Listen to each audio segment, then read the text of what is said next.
at RCL U975, and you can also catch us live on Facebook. 975 FM Hot Like Pepper, the most interactive morning program on the airwaves of Trinidad and Tobago, with yours truly, Kenrick Jargonaut and Nicole Dookie. And as I told you before, we'll be taking you until the hour of 9 this morning.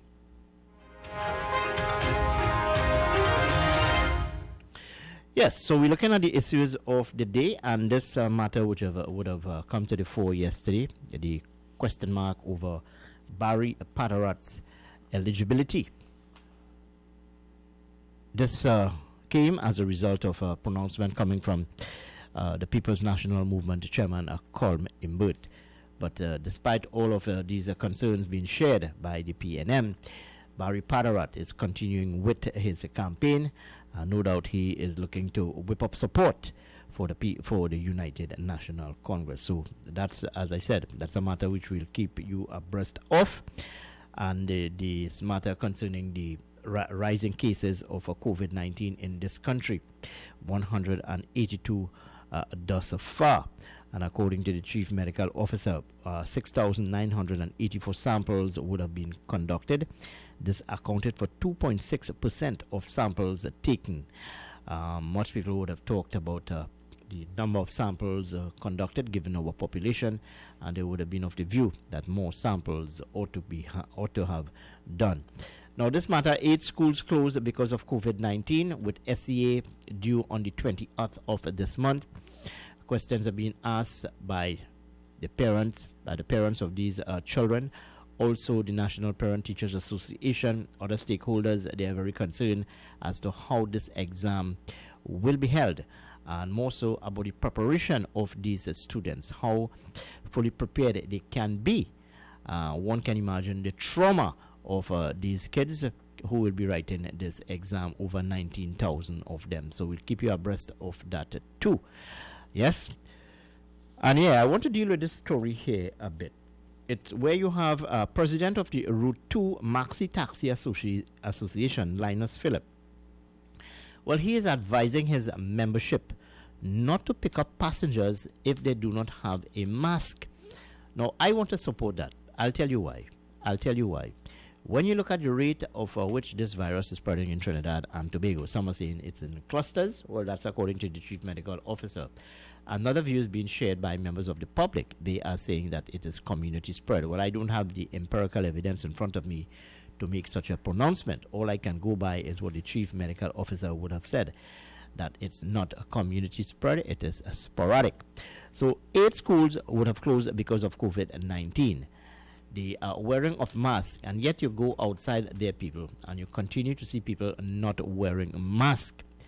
And I think that the onus now is on business owners, business operators, to ensure that people who come to the establishment for any sort of service, that these people wear a mask. It is imperative, it is important. And you just have to look at what is happening elsewhere in the world, more so in the United States. Let's look at Florida as an example, even more so in Mexico and in Brazil. It has gotten, quote unquote, out of hand, so to speak. It is overwhelming the health system there. So we need to be very careful indeed. The best way to protect yourself is to ensure that you have proper sanitization products available. You sanitize yourself, wear your mask. Encourage your family to wear their masks. I mean, the Minister of Health would have went at length yesterday trying to explain this to the people of Trinidad and Tobago. And you know, despite all of that, some people are still calling for the borders to be open. Yeah?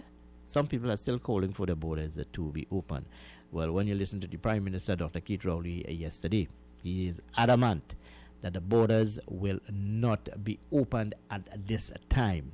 Let me repeat. The Prime Minister said yesterday, I'm just paraphrasing, that the borders will not be opened at this time. So, yeah, this is another matter which came to the fore yesterday, and the Prime Minister, Dr. Keith Rowley, would have touched on it, where he's saying that there are certain people associated with the Law Association of Trinidad and Tobago that they are calling on the court to hold its hand on decisions as it relates to more so the EMBD Now, this is a very important, when I say important, this is a very touchy topic indeed. I mean, I've said this morning, is it that the tail is wagging the dog? Well, I do not know. I do not know. I mean, you cannot have lawyers telling the court or the presiding officer how to proceed or how to behave. To me, that's a no-no. Yes? Anyway, so you can call us this morning, 636-7547, 227-5739. Before I get into some commercials here this morning, let me apologize for the non-appearance of Nirvan Maharaj this morning. He would have indicated to me last night that he has some pressing matters to deal in Port of Spain, but he would have given the assurance that he will be with us on Friday. Yes? So Mr. Maharaj will not be with us today, even though I would have alerted you, the audience, that he will be with us. He will not be with us today. He has some other pressing matters to deal with. Well, let me say a very special good morning to Nicole this morning. Nicole, you have to test your microphone, my dear, to make sure it's working this morning. Good morning to you, Kenrick. Good morning to our listeners on U97.5, our viewers on YouTube and our Facebook page. All right, who we have lined up today? Yesterday, I tried to get in touch with Michelle Benjamin, who is the candidate for the United National Congress for the constituency of Moruga Tablan. And we would have also tried to get in touch with Penelope Beckles-Robinson, who is the candidate for the Arima constituency. Well, we're actually supposed to try her today again. Yeah, so we're going to try these people and see if we get them on the line. If not, I will get in contact with Anita Haynes, who is the Public Relations Officer of the United National Congress, to get her take on this Barry Padarat matter. She would have mentioned briefly yesterday that it's a non-issue, and the People's National Movement is just engaging in mischief and distracting from the real issues of the day. It's the time for mischief, Kenrick. Yeah, well, Prime Minister Dr. Keith Rowley yesterday said in the next coming days, it could be real bacchanal in the country. More claims will be made. You'll have a number of political blows being fired in all directions. Let's take this call on the line. Hello, good morning. Welcome to 97.5. Good morning.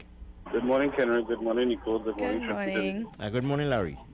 Kenrick, I want to bring something to your attention that I was very much surprised last night. I visited an establishment, and I don't want to call nobody name to get you into trouble, to purchase some items. So the security guard decided to use a handheld testing machine to test my temperature. Well, it read okay, very well. So when I purchased my stuff and I came out, I went to the security. I said, "Ask a question, bossman. If somebody comes here with a high temperature, what is your role? What it is you do? What is the management going to do?" He said, "Well, that happened Saturday and Sunday. A guy came in with a temperature of 47.6 on Saturday, and the next person came in on Sunday with a temperature of 43.3. I said, "So what did you do?" He said the management didn't allow the two persons on different occasions not to enter the establishment, and they drove off. I said, "So wait, didn't you all call the authorities, like the nearest police station, to inform them of these people have high temperature? You allow them to leave." He said, "Here what happened. The management of this establishment do not want the place to be shut down." I said, "But wait, you have a responsibility as an individual." Agreed. So, Kenrick, it have a lot of people outside here working with high temperature. And authorities, when I say authorities now, I'm talking about, you just talk about business people, it's been asked to ensure that people wear masks to come in.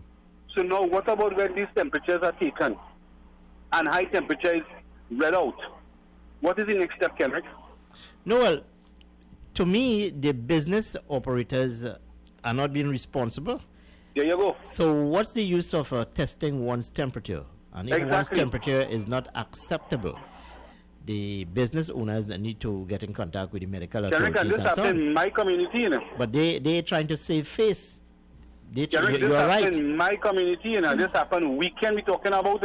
They are trying to save face because they do not want their business to, let's say, be quarantine, shut down. Not really quarantine, but to be given some sort of, let's say, negative feedback. Exactly. Yeah. So, Kenrick, this thing is getting out of hand, and people themselves, citizens who know they have a high temperature, Kenrick, they are about their business as usual. And I said it yesterday on Anduki program, after this election is over, we will have some sporadic spikes. And there is nothing that you, I, Nicole, or anybody can do, because you know what, people not taking the advice. That's right. People not following the instructions, and we will just have to face that drum when that beat start to play. Because I telling you, Kenrick, I wear a face shield yesterday in my work, and I sent you a picture of how it looked on me. And people in Grandy yesterday look at me and laugh. But you know what, Kenrick? I laugh back because I doing what is right. And people is not taking this advice, Kenrick. We're going to get out of hand. Election up and going, yeah. But you see when election done and they don't do the recount, then they go talk about COVID more. Have a good morning. All right, friend. Well, thank you very much for your contribution here with me this morning. No, that's a very important matter Larry would have raised there. Yes. What's next? Should someone walk into your establishment and their temperature is not at the acceptable level? What sort of action the business owner ought to take? Well, you need to ask the individual to go to the nearest health center, and you need to inform the necessary authorities. Hello, good morning. Welcome to 97.5. Good morning. Morning, Kenrick. Yeah, good morning, sir. Good morning. How are you doing? I'm bad, thank you. And morning, Ms. Duki. Good morning. Kenrick, I have one question this morning. I hear you talking about the lawyers who are writing the judge and asking to postpone the decision, etc. Yeah.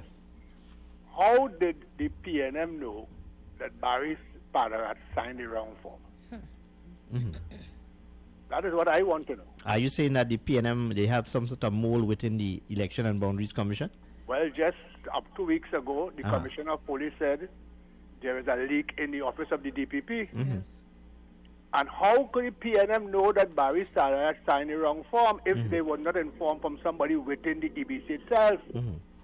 You see, that is why you see, I was telling Anne yesterday afternoon, when you have political appointments in key institutions, you know, they are beholden to the party who appointed them. Now, remember when this woman was appointed, the red flag was raised over her appointment, eh? Exactly. Yeah. You see, so I don't understand that, because you have the Chief Justice in the election petitions in 2015 saying, yes, the EBC was wrong. You understand? They break the rules by extending the voting hours per hour. And questions too have not been answered as to why the second in command, the Deputy Chief Election Officer, was not given the substantive position. You see, I don't understand how the PNM could find out that if somebody within the EBC itself did not inform them of what happened. Yeah, but hold on. But let's move away from that. Do you think that this matter is all part of the political environment, the Barry Padarata, let's say, validity in terms of his form and so on? It's a very serious matter, Kenrick. If in fact that his nomination is found to be null and void, then that means that he cannot contest the election. That means that the PNM have a 90% chance of winning the seat. So that is 1-0 for the PNM, and that seat is considered a UNC safe seat. All right. Here what you can do, my friend. You can call me back and we'll extend our conversation, but I need to take the 7 o'clock news at this time. Thank you very much. Right. Yeah, thank you very much. Yes, stay with us here, 975 FM, Hot Like Pepper. We up to the 7 o'clock hour. Let's go up to the 7 o'clock newscast with Nicole Dookie. Stay with us here, 975 FM, Hot Like Pepper. Time has come. New 97.5. Make it your choice. Something for everyone. 975 FM. Music for you. It's all about you. New 97.5 FM, Hot Like Pepper, multicultural radio. Power to the listeners.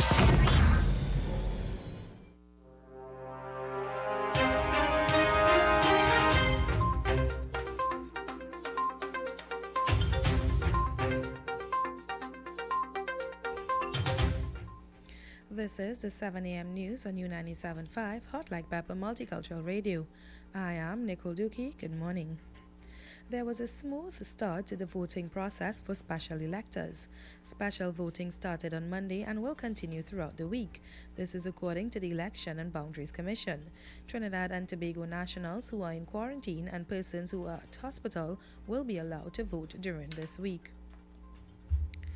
11 schools have now been closed because of contact of COVID-19. Some of these schools include the Marival RC, Tagarigua Presbyterian, St. Augustine South, and Lerima West Government Primary. In addition, a child and a staff member of the St. Jude's Home for Girls have tested positive for the virus. The Trinidad and Tobago Unified Teachers Association has since called for all primary schools to be closed. Chief Medical Officer Dr. Roshan Parshram said his office has offered guidelines to the Ministry of Education and schools. However, he noted that it is ultimately up to that ministry to make a decision. The August 20th SCA date remains unchanged.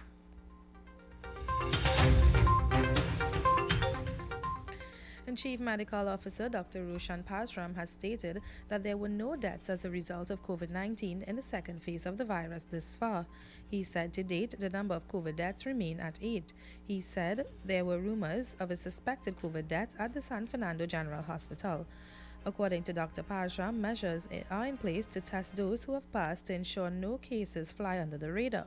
He added that this includes tests at the Forensic Sciences Center for out-of-hospital deaths. Dr. Parshram was responding to a question from the media at yesterday's media conference. Besides the 8 deaths that we have so far, there has been no death linked to COVID-19 in Trinidad. Just to go a step further, last week I confirmed with the Director of Forensic Sciences Center that they continue to swab all of their out-of-hospital deaths. So those would have been sent all along to the Trinidad Public Health Agency and onward to Caribbean Public Health Agency for testing, and that continues, so that has never stopped. So we're just keeping an eye on the deaths, particularly that are occurring outside of the hospital setting, in addition to those in hospital, to make sure there are no deaths that are occurring, especially in the population outside the hospitals, that are linked, and those are usually red flags that give us some idea of spread in the population. Let us keep on.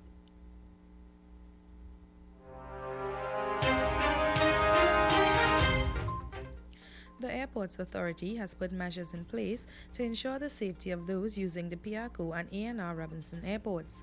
Though borders are closed, domestic flights are continuing, as well as chartered flights to bring in Trinidad and Tobago citizens and repatriate foreign nationals.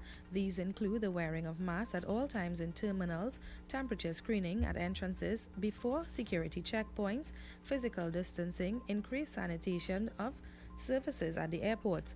Persons are also reminded that there is to be no gathering of standby passengers, with physical distances to also be observed while queuing at the gate to board flights. Political parties are once again reminded that campaigning must be done under the public health guidelines. This came from Communications Minister Donna Cox at yesterday's media briefing. She said that we must be mindful that we are still in the midst of a pandemic.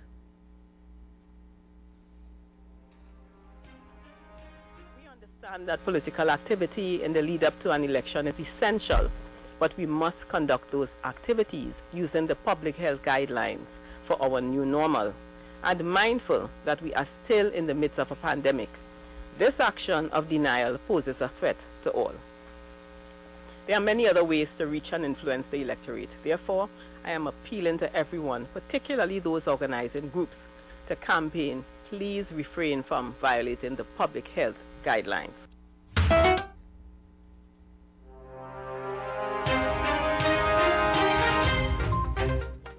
The minister said the actions of citizens can either protect or harm us. Let us keep our distance from others. It is recommended that you stay at least 6 feet apart and stay at home if you are ill. And do remember to wash your hands often with soap and water, or use an alcohol-based hand sanitizer. And if you cough, do so into a tissue or into the crook of your elbow, and avoid touching your face. Please remember that gatherings in public spaces has been reduced to groups of 10, but the numbers for funerals and religious gatherings remain unaffected.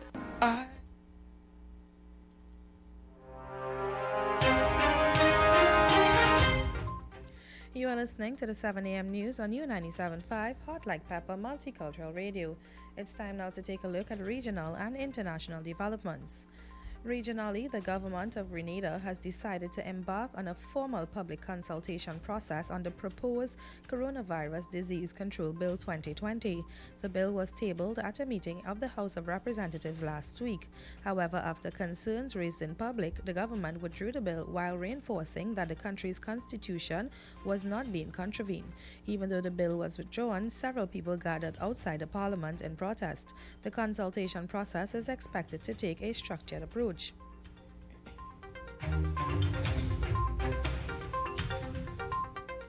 In some international news now, Hurricane Isaias has blasted ashore in North Carolina, battering coastal areas with heavy rains and winds of up to 85 miles per hour. It made landfall near the border with South Carolina around 3:10 a.m. on Tuesday. This caused flooding and thousands of homes were left without power. The National Hurricane Center warned of the danger of a life-threatening storm surge. The storm is now headed towards Virginia, New Jersey, and New York. Isaias, the 9th named storm of the year, was downgraded to a tropical storm after hitting islands in the Caribbean last week, but had recategorized as a Category 1 hurricane as it approached the Carolinas on Monday. The National Hurricane Center says it is now moving quickly up the eastern seaboard. In news of the weather for the period today until midnight, Trinidad, Tobago and the Windward Islands, partly cloudy, becoming cloudy at times with period of light to moderate showers. There is the medium chance of heavy showers, isolated thunderstorms. Night will be settled and partly cloudy with a few overnight showers if possible. Gusty winds and street and flash flooding can be expected in areas under heavy thunder showers. Seas are slight to moderate with waves up to 1.5 meters in open waters and near calm in sheltered areas. The current temperature is 28 degrees Celsius. And this brings us to the end of the 7 a.m. newscast on U97.5 Hot Like Pepper Multicultural Radio. Stay tuned for another newscast at 8 a.m. I am Nicole Dookie. Good morning.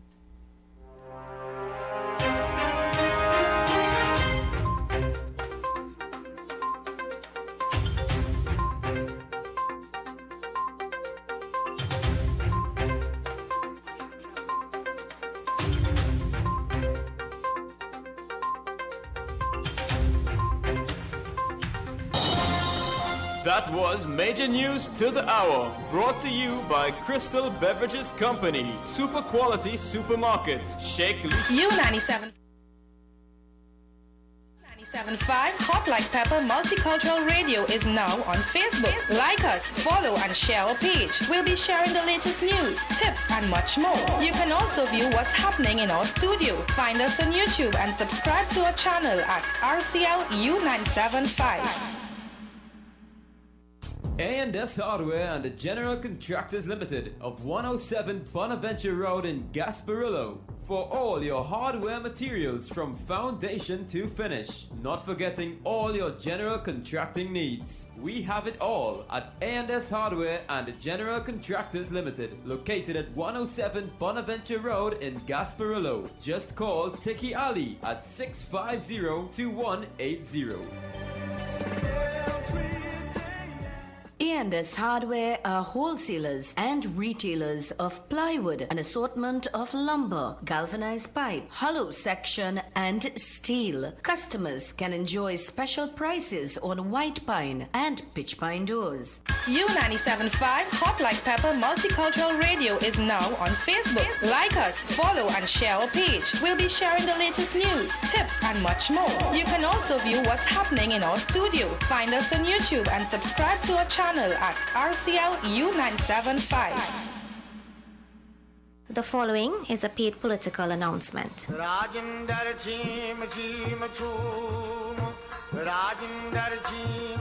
Hello, I am Rajendra Rampersad, your PNM candidate for Couva South. I ask for your support to take Couva South into government and to improve the quality of life for all of us. I have specific plans to create jobs, develop our youths, improve agriculture, infrastructure, and security. As a person born in Dow Village, California, and started my education at Esperanza Presbyterian School, I want to use my years of experience as a successful businessman and a resident of Couva South to partner with you to make our communities better. I have been listening to your complaints of non-representation in Couva South. It is time for a change. I ask for your vote on August the 10th. Vote Rajendra Rampasad, the right choice for a better Kuva South. Vote PNM. Rajinder Jim Jim Choom. Rajinder Jim Jim Choom. That was a paid political announcement. U97.5 Hot Like Pepper Multicultural Radio is now on Facebook. Like us, follow and share our page. We'll be sharing the latest news, tips and much more. You can also view what's happening in our studio. Find us on YouTube and subscribe to our channel at RCL U975. The following is a paid political announcement. This ad brought to you by the PNM.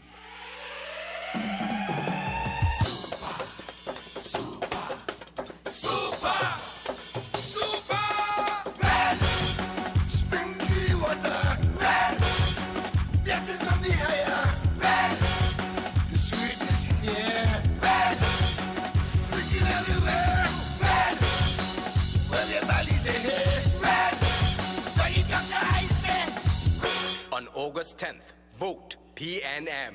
Great is the PNM. That was a paid political announcement. U97.5 Hot Like Pepper Multicultural Radio is now on Facebook. Like us, follow and share our page. We'll be sharing the latest news, tips and much more. You can also view what's happening in our studio. Find us on YouTube and subscribe to our channel at RCL U975.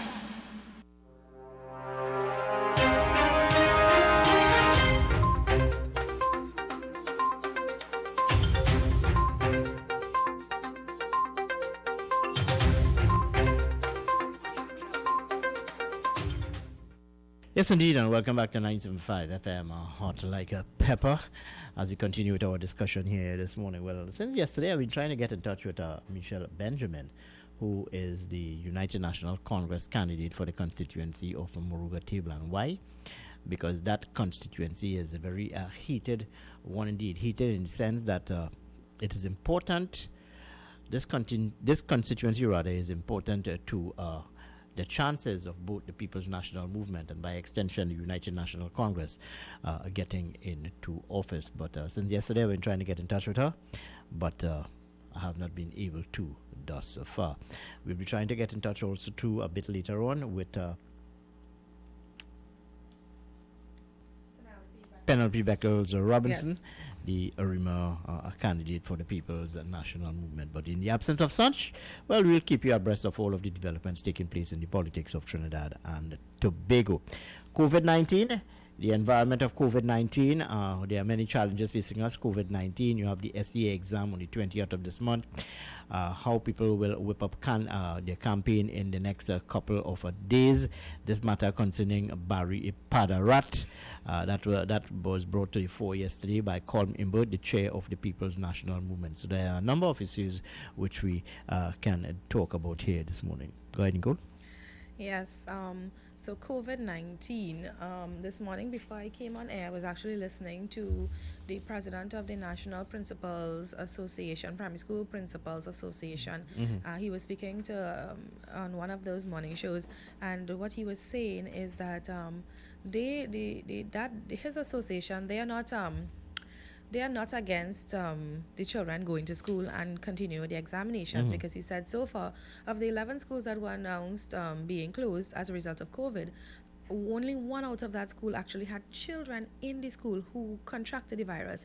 The rest of schools is because they would have maybe children within the schools would have come into contact with someone who would have tested positive, and they were closed as a matter of precaution. So they are not standing by tutors' claims to tutor has called on their teachers to stay away from schools and everything, but they are not standing by that, because they said to date only one school actually had actual COVID cases in the school.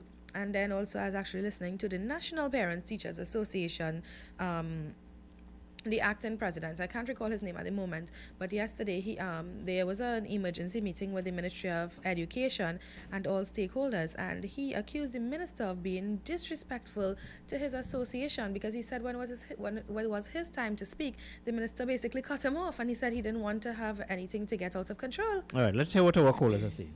Hello, good morning. Welcome to 97.5. Good morning. Good morning, Ms. Nicole. Good morning, Mr. Kenrick. Good morning, friend. Well, I happen to be part of the board of the NPTA, National Pianist Association. Guided Mr. Clarence Mendoza. Yes, yes, that's right. Acting president. Yes. And you know, we have different views now, and I mean, it's a very sensitive issue, and we're looking forward Well, to the it seems like exam. the NPTA in itself has a bit of division, because I continue to listen to his conversation, and that's what I gathered from the conversation. No, yeah, no division, man. No They were division? from the beginning, they wanted. Okay, well, you said from that the beginning, they were against getting back out. They were kind of like holding their hand on to watch the COVID cases now. Okay, but yeah, you said but I think in the safety of everybody, I mean, one little we think looking at it, but maybe they could keep the children home and just let them go and do the exam to just less the spread, because that is they want to get through the exam in order to have a way forward, and I don't want to put it up any further due to the age of the children. I know the stress. I mean, it's a very stressful time for everybody. No, but the challenge here is, okay, the date of the exam is the 20th of this month, and that may not change. We just have like 2 weeks to go. We have 2 weeks to go. That may not change. But the challenge here is in preparation. Now that you have some of these cases in schools and parents are a bit apprehensive. Yes. Yeah. It's about preparing the children for the examination. That is where the challenge comes in. Yes. Yeah, that's really challenging. But well, right now, I don't think anybody have a clear answer, because we have to depend on the health guideline. Besides the health guideline, now we've seen cases popping up. So nobody has a clear answer anyway for that. We don't know. I mean, my suggestion is maybe even they're going to do the exam and all, it depends. It can't really force anybody to go against the health guidelines to go to supervise. Yes. I remember you're looking at 19,000 children. Trinidad have, I think, the largest catchment in the Caribbean, on that single exam. So it don't have any forward moving answer exact right now. It's just a wait and see how best we can work with whatever challenges we have around us, and the challenges are around us. So that it's a disease that has no cure. So, it's a real challenge. You can't really force anybody to really go out there and risk themselves. Yeah, but hold on. You said that you are associated with the organization, yes? Yeah. In a sense, what's the take? What are some of the challenges? What has been discussed when you guys sit and have conversations? Well, so what has been discussed? Mainly is the safeguard of the children and the teachers. Because, the thing we're putting forward is that, life is utmost first. Yeah. But then you have the anxiety of the exam and the children and the teachers as well. So Mr. Kenneth, this thing is like it affecting everybody, and nobody. We can't just make a direct answer. There's no direct solution in it, because remember that pandemic you're dealing with. So we just have to look and go with the best, see how best we can work in between it and get the exam done. But think about some people suggesting that to pull back the exam because of the risk, I mean, no matter how I am contracted to work in Mr. Kenrick, if I realize there's a national pandemic, there is no rights you could force me to go to supervise the exam. We look at it that way too. So it depends on we look at this, use all these safeguards and risks, hoping everything will go well. All right, let's okay, well, I hear you, my friend. Okay, well, thank you very much for your contribution here with me. And one can anticipate or imagine the frustration and the trauma which these parents and students are going through today. But Kenrick, I'm hearing some people raising the question, and it also has been discussed as to how these children would have contracted the virus. And the thing is that they would have gotten it from their parents who are going out into the public, and they are not practicing proper social distancing and all these different things. And then now they're going to be thrown into a state of panic, and they don't want to send their kids to school because they also reported this morning that there has been a decline in the number of students attending school as of yesterday. Let's take this call. Hello, good morning. Welcome to 97.5. Good morning. Morning, Mr. Kendrick. Morning. Good morning. Good morning, Skipper. What's happening? I cool, brother. Yeah, I'm following what's going on there, especially this Barry issue. Now, when Barry went on and put in the nomination papers, I think it's official that the EBC had accepted it. Right? So, to me, as far as Colin Budd is talking, I don't hear what he's saying. If at this stage they discover the man make a mistake or the process wrong, what are you going to do now?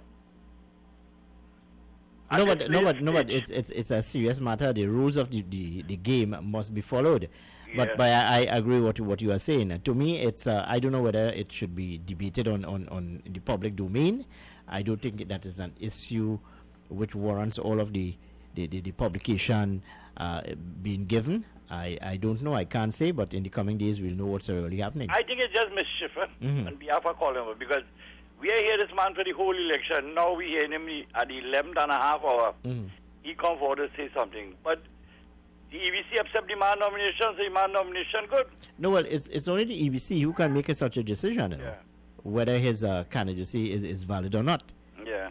And Colin But is stating that, you know, they will have to, you know, alert the electorate in Princestown that they vote for Barry Padarat is null and void. You know, I'll try to get him on the line, if not today or probably tomorrow, and see whether he can respond to us.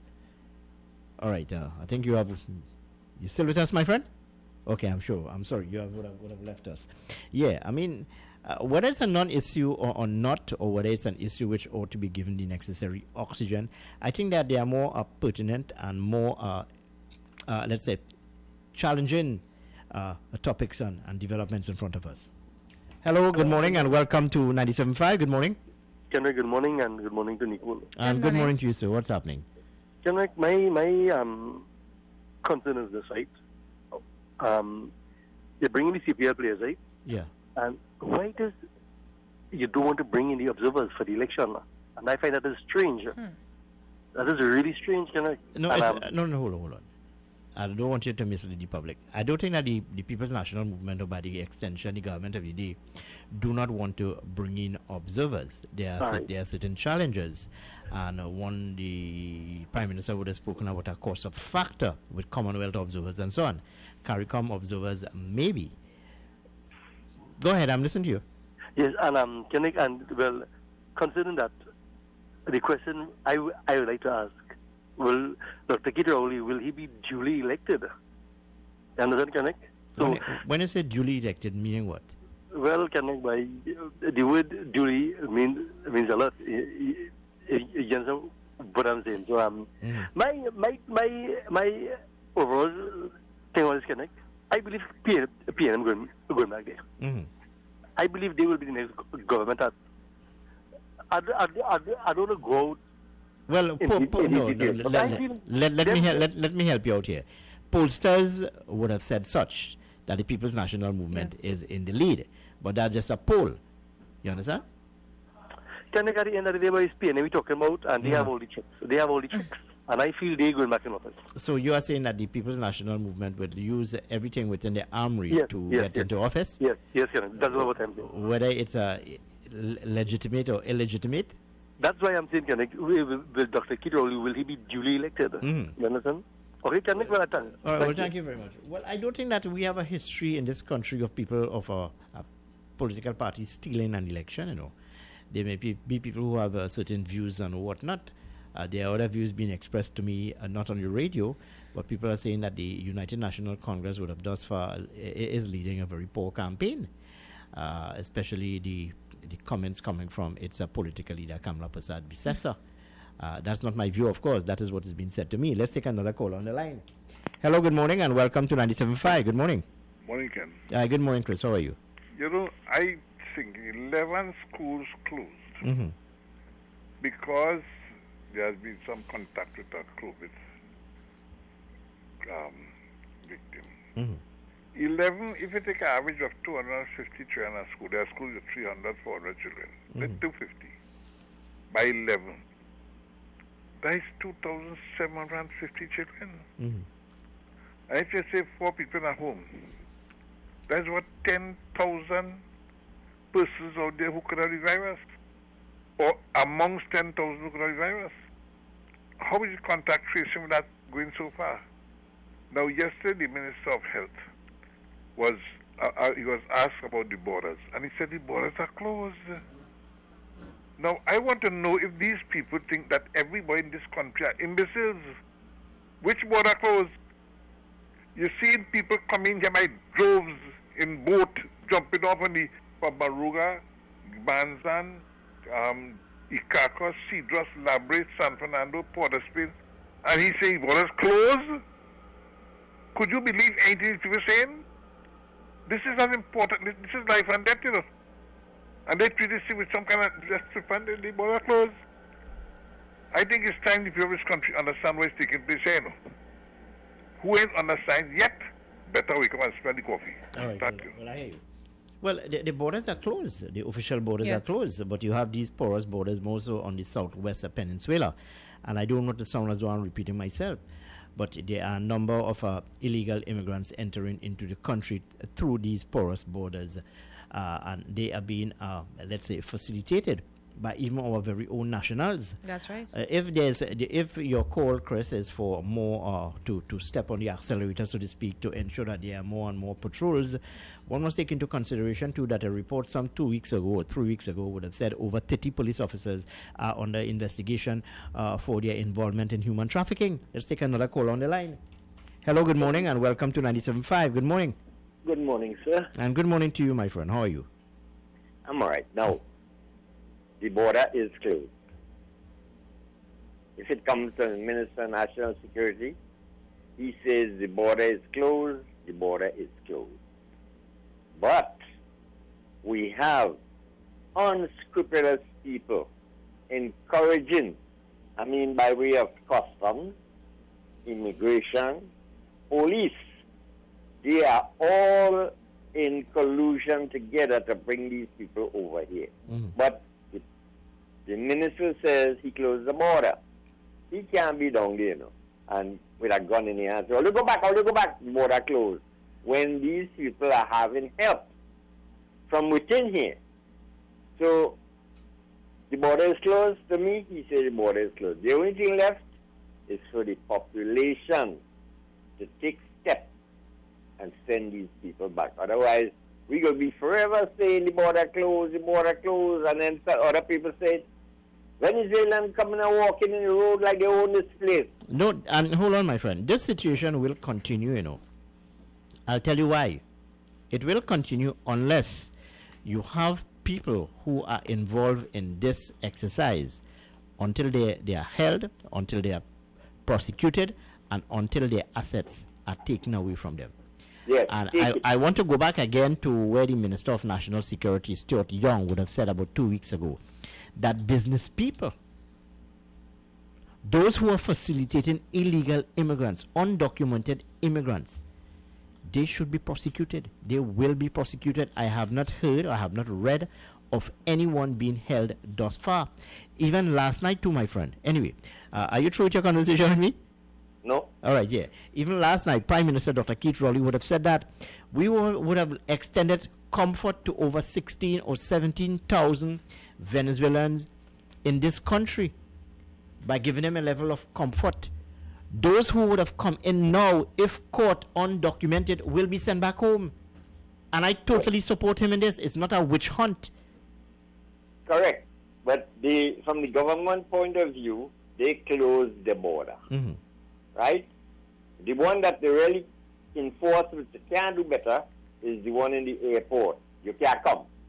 But we need to have public patrolling this place because we know they are crooked officers. We know that. So this is what it's a catch-22. So my friend, all we're doing is yapping him out like a man dog. But if the public don't get involved, this thing will be going on. All right, well, I hear you. I don't know if you would have listened to that meeting last night, Nicole, but I agree with the Prime Minister. He said, look, it's not a witch hunt. As a government of the day, we would have extended our hand, offered comfort to over 16,000 Venezuelans into this country. I was down there at the Union Hall in San Fernando looking at the mayhem, and you would have asked these people,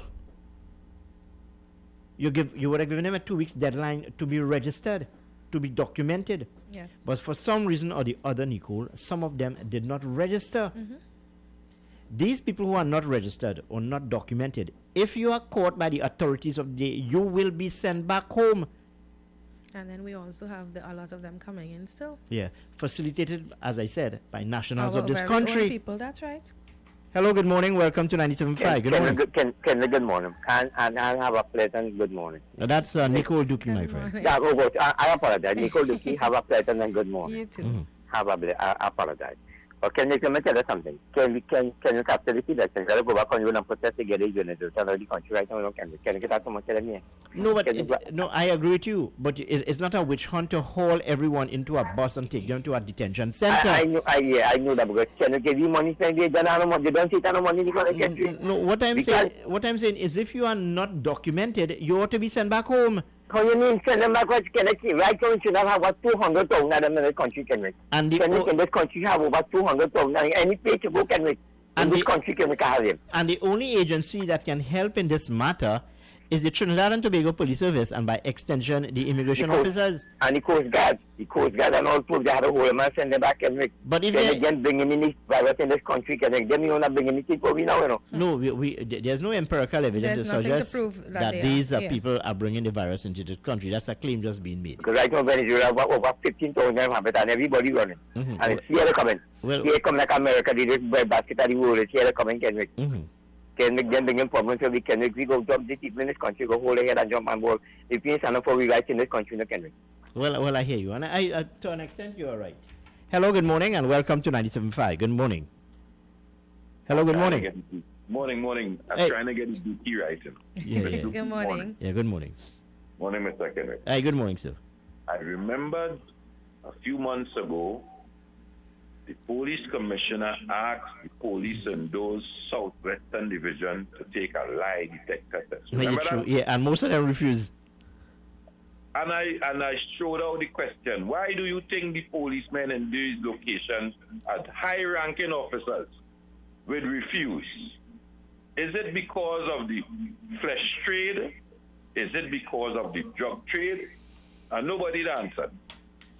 Today, and I could remember people going in town, supporters of the UNC, or one name after a car, making noise for the Venezuelan to be registered. Remember that as well?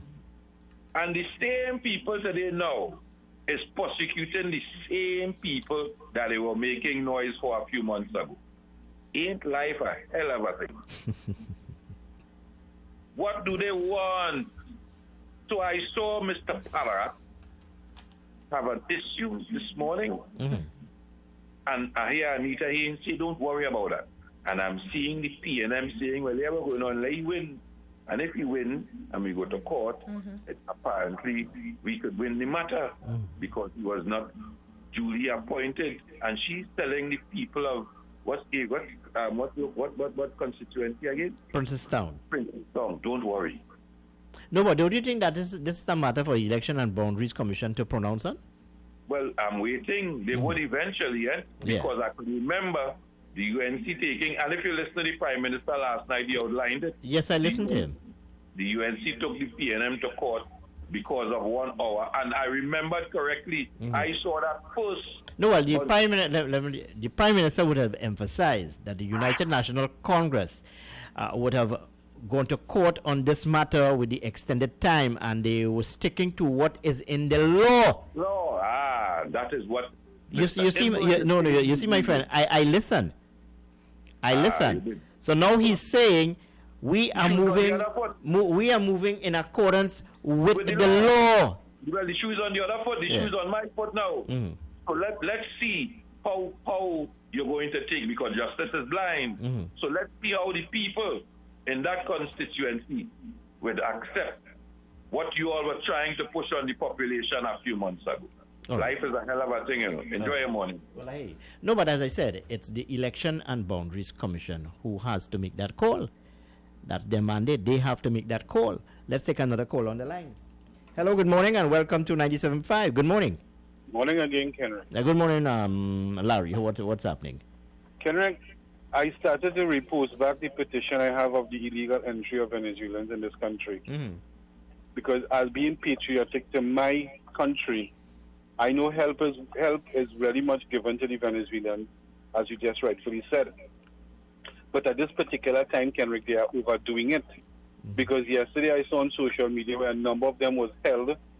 Some secret phone call was made, and the police made the arrest, or you can say the apprehension of illegal Venezuelans in this country. Now, we didn't have the sporadic spread in the past of COVID-19. and you know that Venezuela itself has a number of positive cases that was recorded. And these people trying to get housing, they're trying to get food, they're trying to get a secure life. They are leaving that country and coming here, hoping that things will be all right. But they are putting a strain on our health sector. When we have a certain amount of test kits to deal with that was given to us by the different organization, and we have our citizens here to be tested to kind of bring this thing down to a certain level where you can manage, they are putting a strain. I was wondering if that you can get an interview with Yusina Gonzalez, the spokesperson for the Venezuelans in this country. Because week before I told you there was a bust made in a certain club, and I think it was 12 or 21 Venezuelans illegally was held from that establishment. And to this date, Kenrick, we haven't heard if that business person of that club has been brought before the court. Well, hold on. And therein lies the challenge, and therein lies the crux of the matter. There you go. Business people.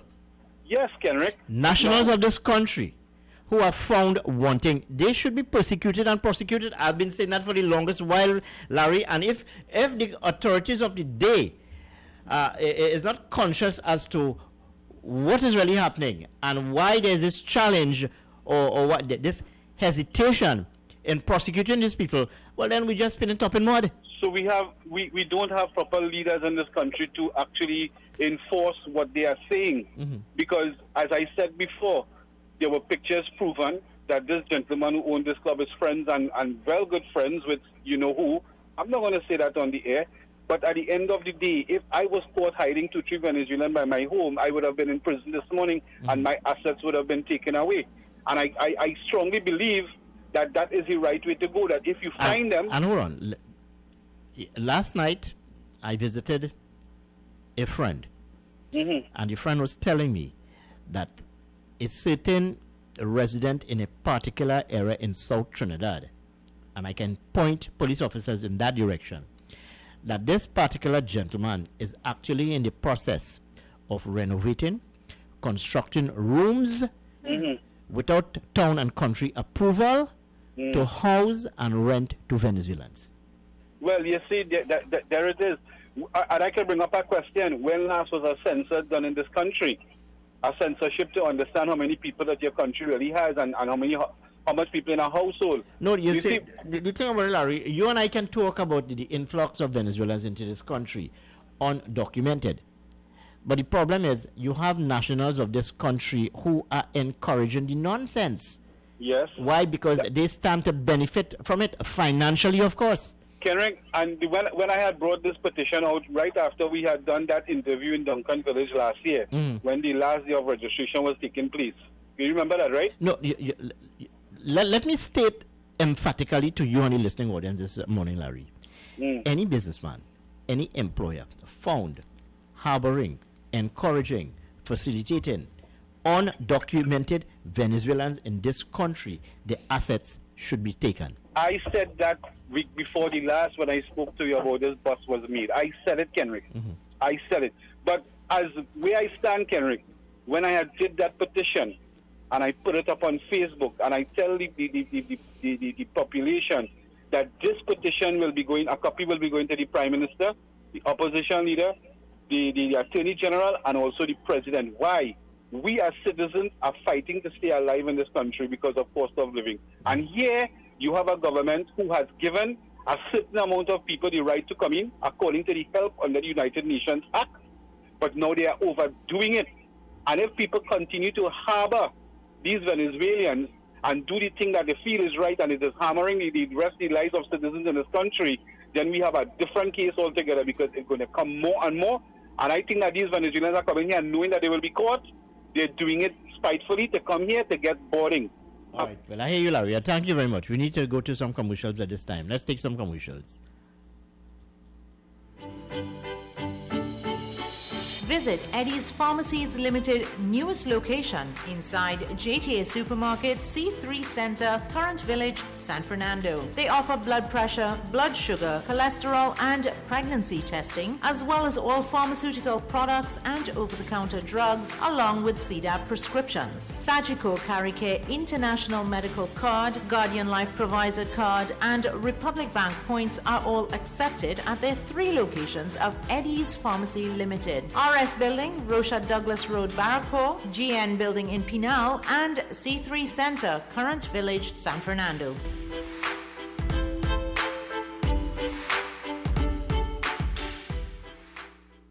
A&S Hardware and the General Contractors Limited of 107 Bonaventure Road in Gasparillo. For all your hardware materials from foundation to finish. Not forgetting all your general contracting needs. We have it all at A&S Hardware and the General Contractors Limited, located at 107 Bonaventure Road in Gasparillo. Just call Tiki Ali at 650-2180. A&S Hardware are wholesalers and retailers of plywood, an assortment of lumber, galvanized pipe, hollow section, and steel. Customers can enjoy special prices on white pine and pitch pine doors. The following is a paid political announcement. For all the years I live in this country, the only time I see real progress was under the UNC. Places that had no water and roads, yet nobody lost their jobs and they managed this country like a real boss. The happiest times was under UNC. The last 5 years under PNM was the worst I ever see in all my life. Lord, I hope they may come back. That will be real trouble for we. Real trouble. What will happen to the people, to the children, and to this country if PNM come back, Lord? I want back my life. I want back my future. On August 10th, I am voting UNC. On August 10th, all you come out and vote UNC. Come out, vote UNC. That was a paid political announcement.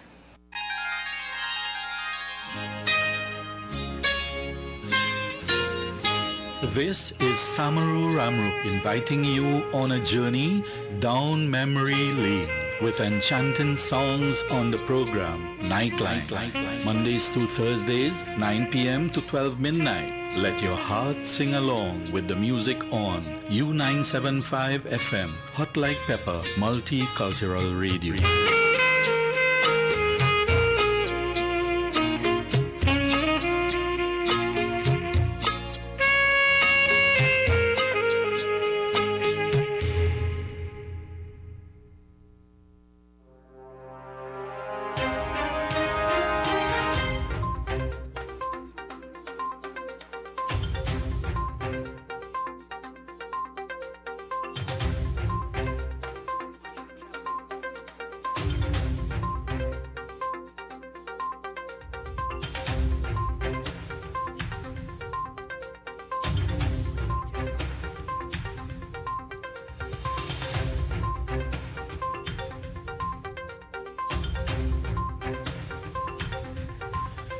Yes, indeed, and welcome back to 975 FM, Hot Like Pepper. We're moving up to the hour of 8 o'clock, just about 16 minutes here to the hour of 8.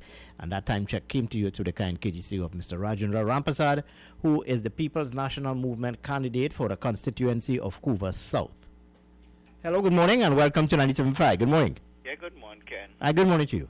How are you going? I'm doing fine this morning. A little snippet that I must add. Mm-hmm. Yesterday, I carried my car to a tire shop in the Curab area. Mm-hmm.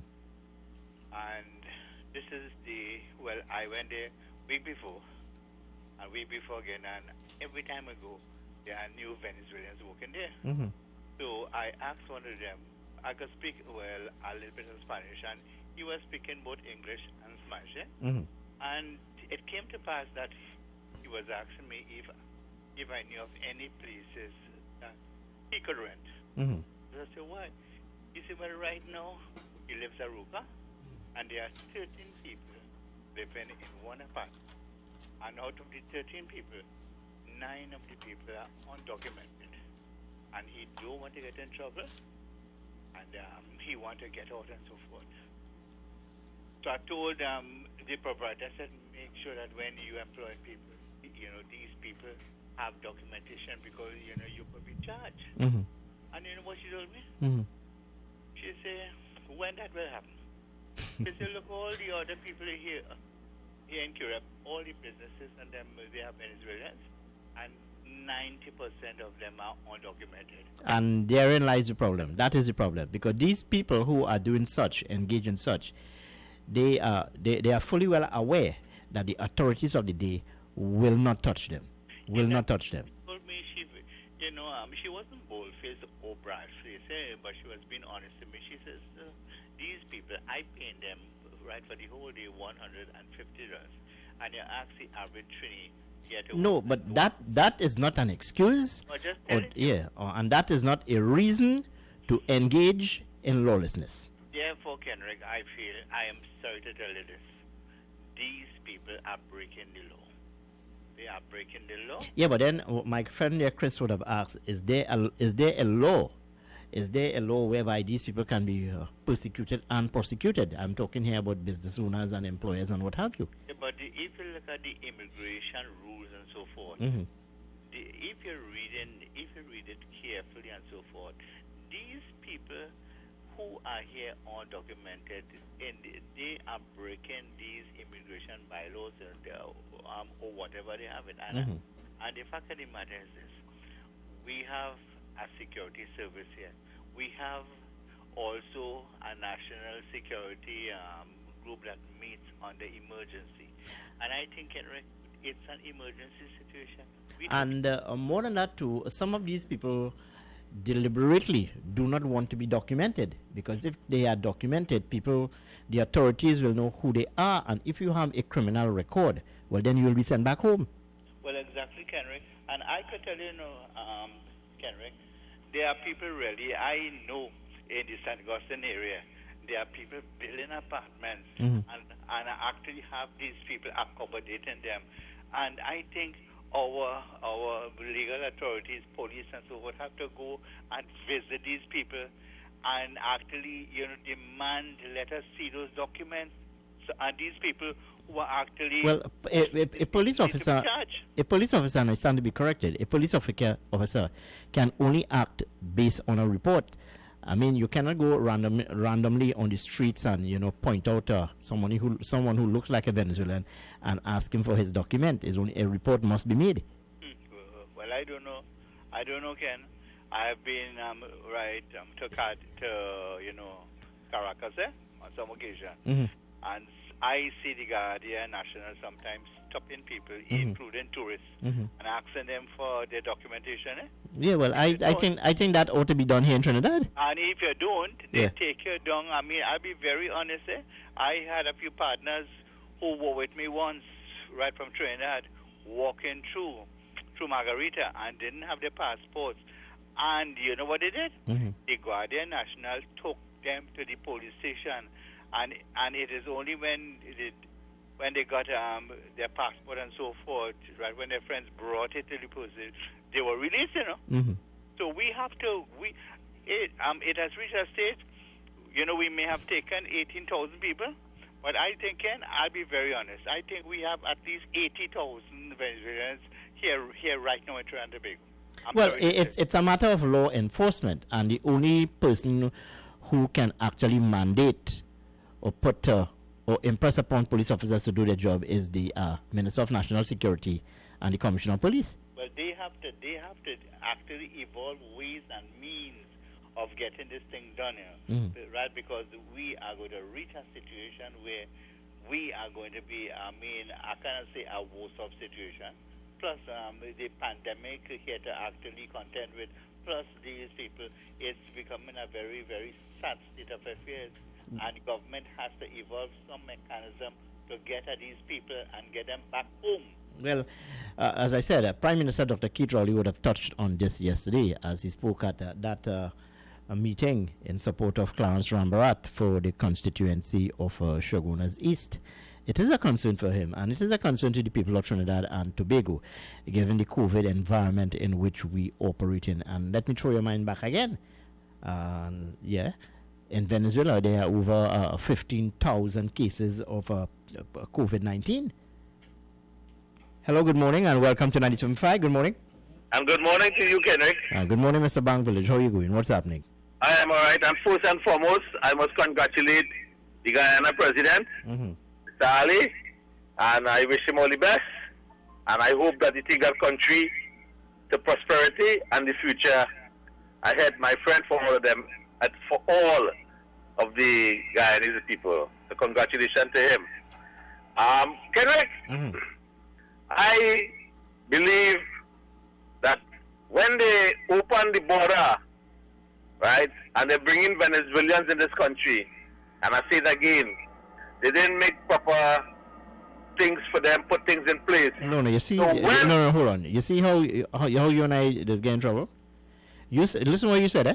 When they open the border and bring in Venezuelans into this country, I am not aware that the government of Trinidad and Tobago brought in Venezuelans into this country, you know. I am not aware that the government of Trinidad and Tobago opened the borders to facilitate Venezuelans, you know. You saying that? All right, okay. You see how you mislead people? Let me reverse then. Let me reverse. When the Venezuelans was in the country, and they take them and they tell them that they're going to give them a certain amount of time to stay, yes, right? They didn't put nothing in place for them. So they had them all part of this country. And then the commissioner of police saying that you don't want to stop every Venezuelan and embarrass them and ask them if they have papers. Today, you don't know who is here. You understand? I hear a call this out here. And it's a fact. What he's saying, about 9 and 10 of them in one apartment. You understand? It's a fact that gentleman saying. Okay, hold on. If it's a fact and you are aware that there are 9 and 10 Venezuelans in an apartment, have you reported it to the police? Of course. You reported? Of course. Have you reported? And the information that I get from them, they cannot go there because why? They don't want to embarrass nobody because they have papers. But that there are people there. You listened to yourself this morning, Mr. Bang Village? Of course, I went and reported. You are saying that you made a report, and if you made a report, you will have a document in front of you stating that you would have made a report. And you are saying now that the police officers are failing to act on that report? Of course, correct. Okay, go ahead. Of course. And this is how the lackadaisical thing that's going on in our country. We are suffering to get basic things, and we have people coming in here that the jobs. All right, let me challenge you. Which police station you made that report to? Freeport. You made that report to the Freeport police station? Yes. All right, because I'm going to call you out, and I'm going to call out the police officers at Freeport police station to question as to why they have not acted on this report made by you. It's not too far from the station also. You understand? It's not too far from the station. Not even 200 miles. I'm 200 feet away, I should say. You understand? There are people there. And they are not doing it. And when you come and you have people and you're not protecting the borders, you're making all kind of excuse. People coming in, bringing in all kind of sickness here. You understand? And I have to say Trinidadian like, Spanish woman, Partner, as enjoy talking to you, but sometimes you really don't make much sense, So are you saying, under the watch of the People's Partnership Administration, we did not have illegal immigrants entering into this country, let's say from Venezuela? Is that what you're saying? And I'm going to call out the police officers now at the Freeport police station because they recognize your voice. They will recognize your voice. Where you, Bank Village, would have said to me this morning that you would have made a report to them about a particular house in close proximity to the police station, that the individual, the house owner or the home owner, is encouraging illegal immigrants to stay there. You would have made a report to the Freeport police station, and the police officers are failing to act. I am calling out on those police officers. I'm calling out on Police Commissioner Gary Griffith. My friend Bank Village would have made a report to the Freeport police station, and according to him, they would have failed to act on that report. I hope you have enough court closure, Mr. Bank Village. Hello, good morning, and welcome to 975. Good morning. Correct. All Mr. Bank Village had to do to make sure his claim is substantial to you was to take a picture of the receipt when he made his report to that said police station and forward it on your WhatsApp. That's the only way you can understand and believe what he is saying. Because I don't believe him. I myself. I don't believe he would have made a report. No. You see, these fellas will come and talk. They will come and talk and campaign to make sure that people know the party they represent. That's why I challenged him this morning. Yeah. Bring them out because they're not serious. They only come to talk on this radio station. Sorry for saying about the damn truth. Right? Because if it was patriotic enough, you'd have signed that petition that I put up on Facebook and sign it. Right? And a lot of shouldn't be going to tell. Correct? Let me give you the scores on that petition. Out of 1.3 million at the time when I did that petition, only 2,254 people signed that petition. And most of them who signed it, I looked at it carefully. There's a lot of women that signed that petition. Because these Venezuelans will come here, they're causing some problem. But at the end of the day, Kendrick, when people will understand that we have two major crises beside crime, put crime aside, we have two major crises that is hitting this country like a storm in the influx of Venezuelans coming illegally and COVID-19. And who do not pay attention to what is taking place, it will catch up to them. And when it catch up to them, it will be too late. Mr. Bang Village, I really hope your heart got close, boy. I'm sorry for you this morning. Have a pleasant day. All right. Now, why the emphasis is on undocumented immigrants is because of COVID-19. If there was not this COVID-19, the discussion would not be given the necessary oxygen. Let's take this call on the line. Hello, good morning, and welcome to 97.5. Good morning. Morning, morning. I'm morning to the young ladies there, and morning to Jason. Yeah. Good morning, my friend. How are you? It's been a while. Yeah, everything's okay with you, yes? But you see, we have some traders with fishermen. They're traders. They trading a lot of things from the mainland. And they are bringing in things. They don't care about the community or care about the church. They're bringing in a lot of things. They only care about the dollars. Yeah, they're bringing from 2 minutes. Anything legal, they didn't make $1. Mm-hmm. And the authorities, they know nothing about it because there's folks there, there's police sitting for the line. And yeah, I want to propose that it's on speak, but the authorities know nothing about it. Well, a lot of things coming in front. Yeah, well, I hear you, and you ought to know what you're talking about because you're a fisherman, and you go out on the high seas in the Gulf there to conduct your trade, and you would have been witness to a number of let's say activities taking place outside in the Gulf. You are correct. Some of them pose as fishermen, but in a sense they are not fishermen. They're fishing for humans, human trafficking, bringing them into the country, not taking into consideration the repercussions and the fallout this would have on the nationals of this country. And that is the point I am making. If you do not hold these fellas, lock them up, charge them, and seize the asset, you have to send a strong message to them that this is unacceptable. So all this old talk coming from the Minister of National Security, coming from Commissioner of Police Gary Griffith, is just that, hot air until people are prosecuted. You have to send a strong message. This is unacceptable. Anyway, we're heading up to the hour of 8 o'clock. We need to take the 8 o'clock newscast with Irma Ratan Singh. And when we come back, we'll continue with our discussion right here, 975 FM Hot Like Pepper. You're with the morning program with yours truly, Kenrick Dragonaut. Stay with us here. Time has come. New 97.5. Make it your choice. Something for everyone. 975 FM. Music for you. It's all about you. 97.5 FM, Hot Like Pepper, multicultural radio. Power to the listeners. Let's talk again. It is now time for Major News to the Hour, brought to you by Crystal Beverages Company, Super Quality Supermarket, Sheikh Lisha Limited, and the Trinidad and Tobago News Day.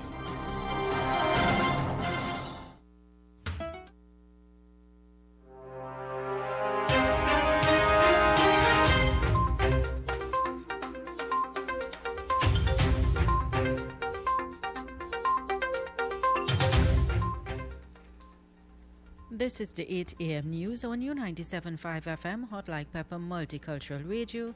I am Uma Ratan Singh. Good morning. Political parties are once again being reminded that campaigning must be done under the public health guidelines. This came from Communications Minister Donna Cox at yesterday's media briefing. She said that we must be mindful that we are still in the midst of a pandemic.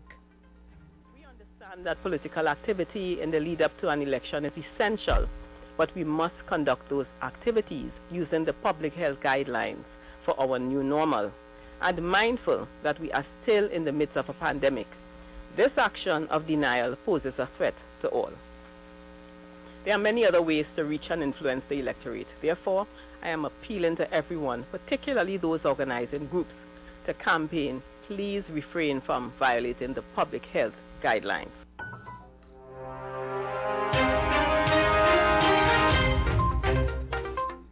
The minister said the actions of citizens can either protect or harm us.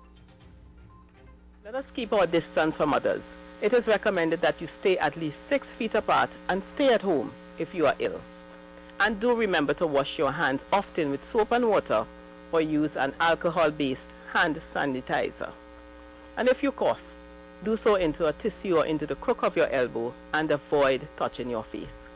Please remember that gatherings in public spaces has been reduced to groups of 10, but the numbers for funerals and religious gatherings remain unaffected.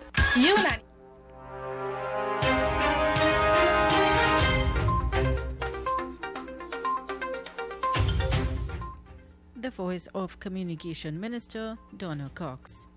The Ministry of Health believes that there is an emerging link between some of the COVID-19 patients, as since July 20th, there have been approximately 14 cases of COVID-19 with unknown source of infections at the time, which resulted in almost the same number of infections in primary contacts.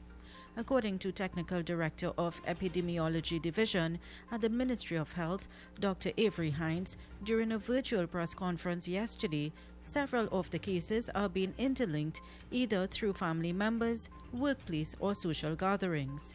Dr. Hines said that as more information is received on new cases, they found that they are getting the sense that there is some sort of relationship between the vast majority of cases they have been able to identify thus far. However, the ministry is continuing its established protocol in treating with these patients and also to curb the further spread of the virus by continuing the process of swabbing and quarantine. Last week, Minister of Health Terence Dayal Singh revealed that people were hiding, lying, and being hostile towards officials during the contact tracing process and appealed for citizens to be forthcoming and cooperative during the exercises.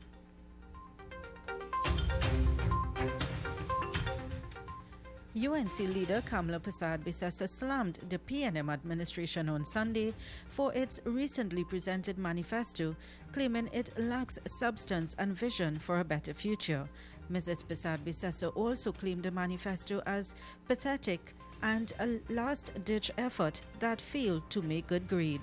The party said the manifesto lacked any plan and was nothing more than a presentation of rehashed promises and successive budgets over their term. Their 2015 manifesto, the reworked Vision 2030 and the Roadmap to Recovery report.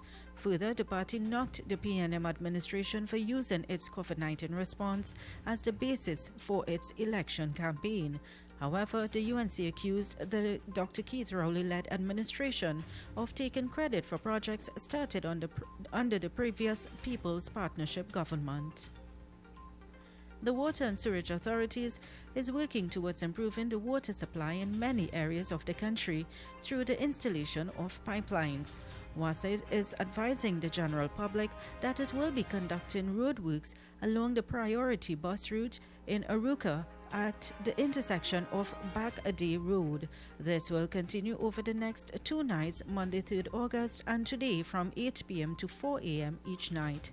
The Water and Sewage Authority advises motorists that these works will result in traffic restrictions in the vicinity of the job site. This has become necessary to complete installation of a new 150 mm diameter pipeline from the Aruka well field to the distribution network, as well as the necessary permanent road restoration works. Motorists are advised to proceed with caution and obey all instructions.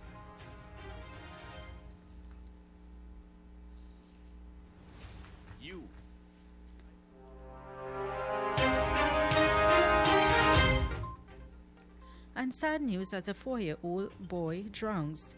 A 4-year-old boy was left in the care of his 67-year-old grandmother in Pool Village, Rio Claro for 1 day and died in a swimming pool. The deceased child has been identified as Shiva Kanya of Pashe Village, Tunapuna. According to reports, it is suspected that 4-year-old Shiva drowned as he was found floating and unresponsive in the swimming pool at the home of his grandmother in Rio Claro around 4:20 p.m. yesterday. The child was rushed to the Rio Claro District Health Facility where he was pronounced dead on arrival. Relatives have since been questioned and are said to be aiding police in investigations. An autopsy is expected to be done today. An 82-year-old St. Joseph man is now dead following a car turnover along the La Baja Road, St. Joseph. The deceased has been identified as Daniel Labahan of Longdane Street, St. Joseph. According to a police report, around 5:45 a.m. on Friday, Laban was driving his vehicle along La Baja Road when he lost control of the car and it crashed down a precipice where the vehicle landed a short distance off the roadway on its hood. Laban was removed from the vehicle by residents of the area and taken for treatment at the Eric Williams Medical Sciences Complex, but succumbed to his injuries on Saturday morning. However, an autopsy was ordered to confirm the cause of death.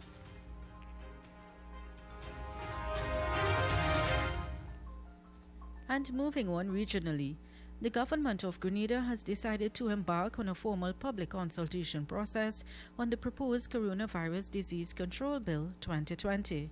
The bill was tabled at a meeting of the House of Representatives last week. However, after concerns raised in public, the government withdrew the bill while reinforcing that the country's constitution was not being contravened. Even though the bill was withdrawn, several people gathered outside the parliament to protest. The consultation process is expected to take a structured approach.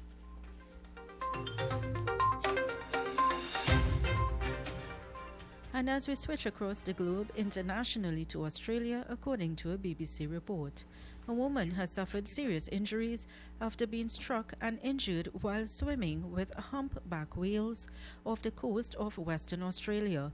The 29-year-old Australian woman was with a tour group at the popular Ningaloo Reef on Saturday when she was struck. She reportedly suffered fractured ribs and internal bleeding.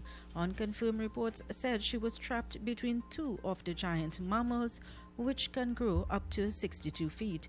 She was treated in the town of Exmouth before being flown to a hospital in Perth, where she was in a serious but stable condition until yesterday.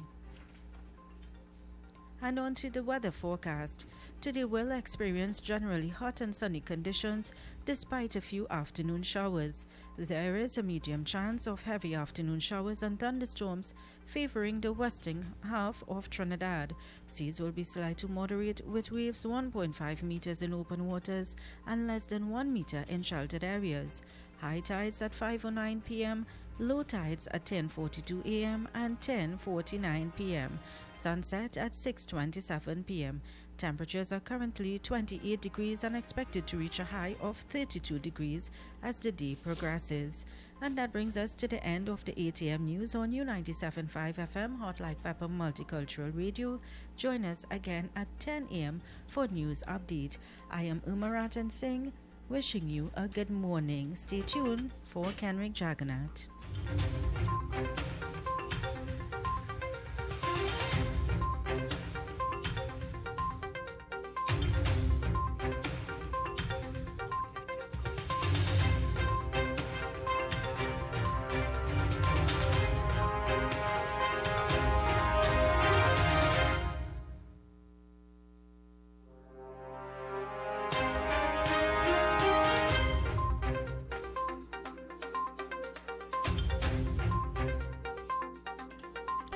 And before I cross to some commercials here this morning, let me keep you up to speed as to the stats as it relates to the coronavirus in the United States. So, well, in the United States, recorded thus far 4,717,716 positive cases thus far. In terms of deaths, 155,471 people. That's really rather 155,471. That's the figure, courtesy CNN. Let's go to some commercials, and when we come back, we'll continue with our discussion. 975 FM, Hot Like Pepper.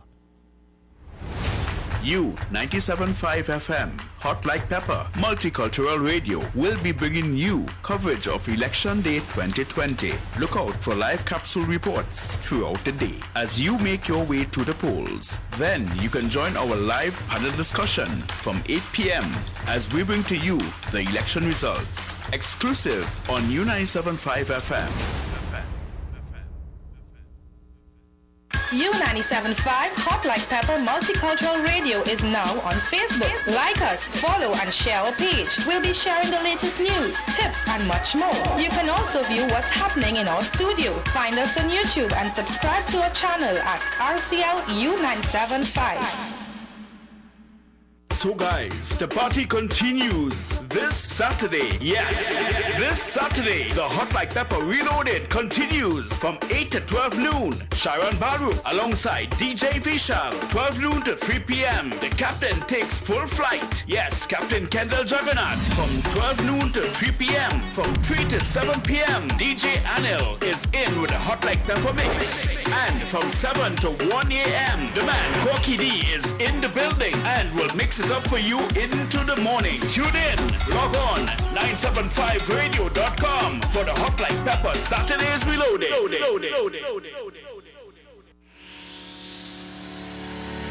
Kathy's Cool Spot Enterprises Limited, number 86 Pearville, opposite the TSTT Exchange in Mayaro. We specialize in all types of meats, dry goods, liqueur, beverages, ice, LPG, gas, motor oils, stationery supplies, and photocopying. We also provide rentals of tents and chairs for your every occasion. Come in and take advantage of our specials at reduced prices on liqueur, wholesale and retail. We are open every day, even on public holidays, for your convenience. TT Post services are available here at Kathy's Cool Spot Enterprises Limited of number 86 Pearville, Mayaro, where our friendly staff will be happy to serve you. Jyoti's Puja Store is your one-stop puja store for all puja, wedding and cremation materials. Also available books, mithai and murtis made to order. Visit Jyoti's Puja Store today and be greeted with the kindest and most courteous staff with best prices and secured parking. Jyoti's Puja Store located at 542 Southern Main Road, Chase Village, Shigwanas. Contact 671-3849. A&S Hardware and the General Contractors Limited of 107 Bonaventure Road in Gasparillo for all your hardware materials from foundation to finish. Not forgetting all your general contracting needs. We have it all at A&S Hardware and the General Contractors Limited, located at 107 Bonaventure Road in Gasparillo. Just call Tiki Ali at 650-2180.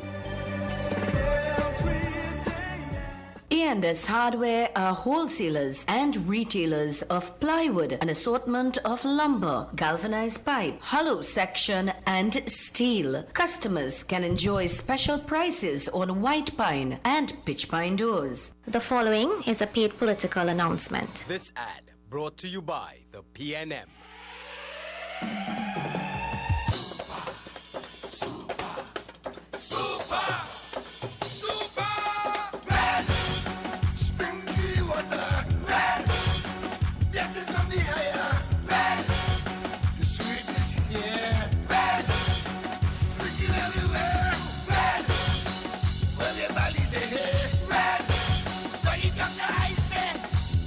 On August 10th, vote PNM.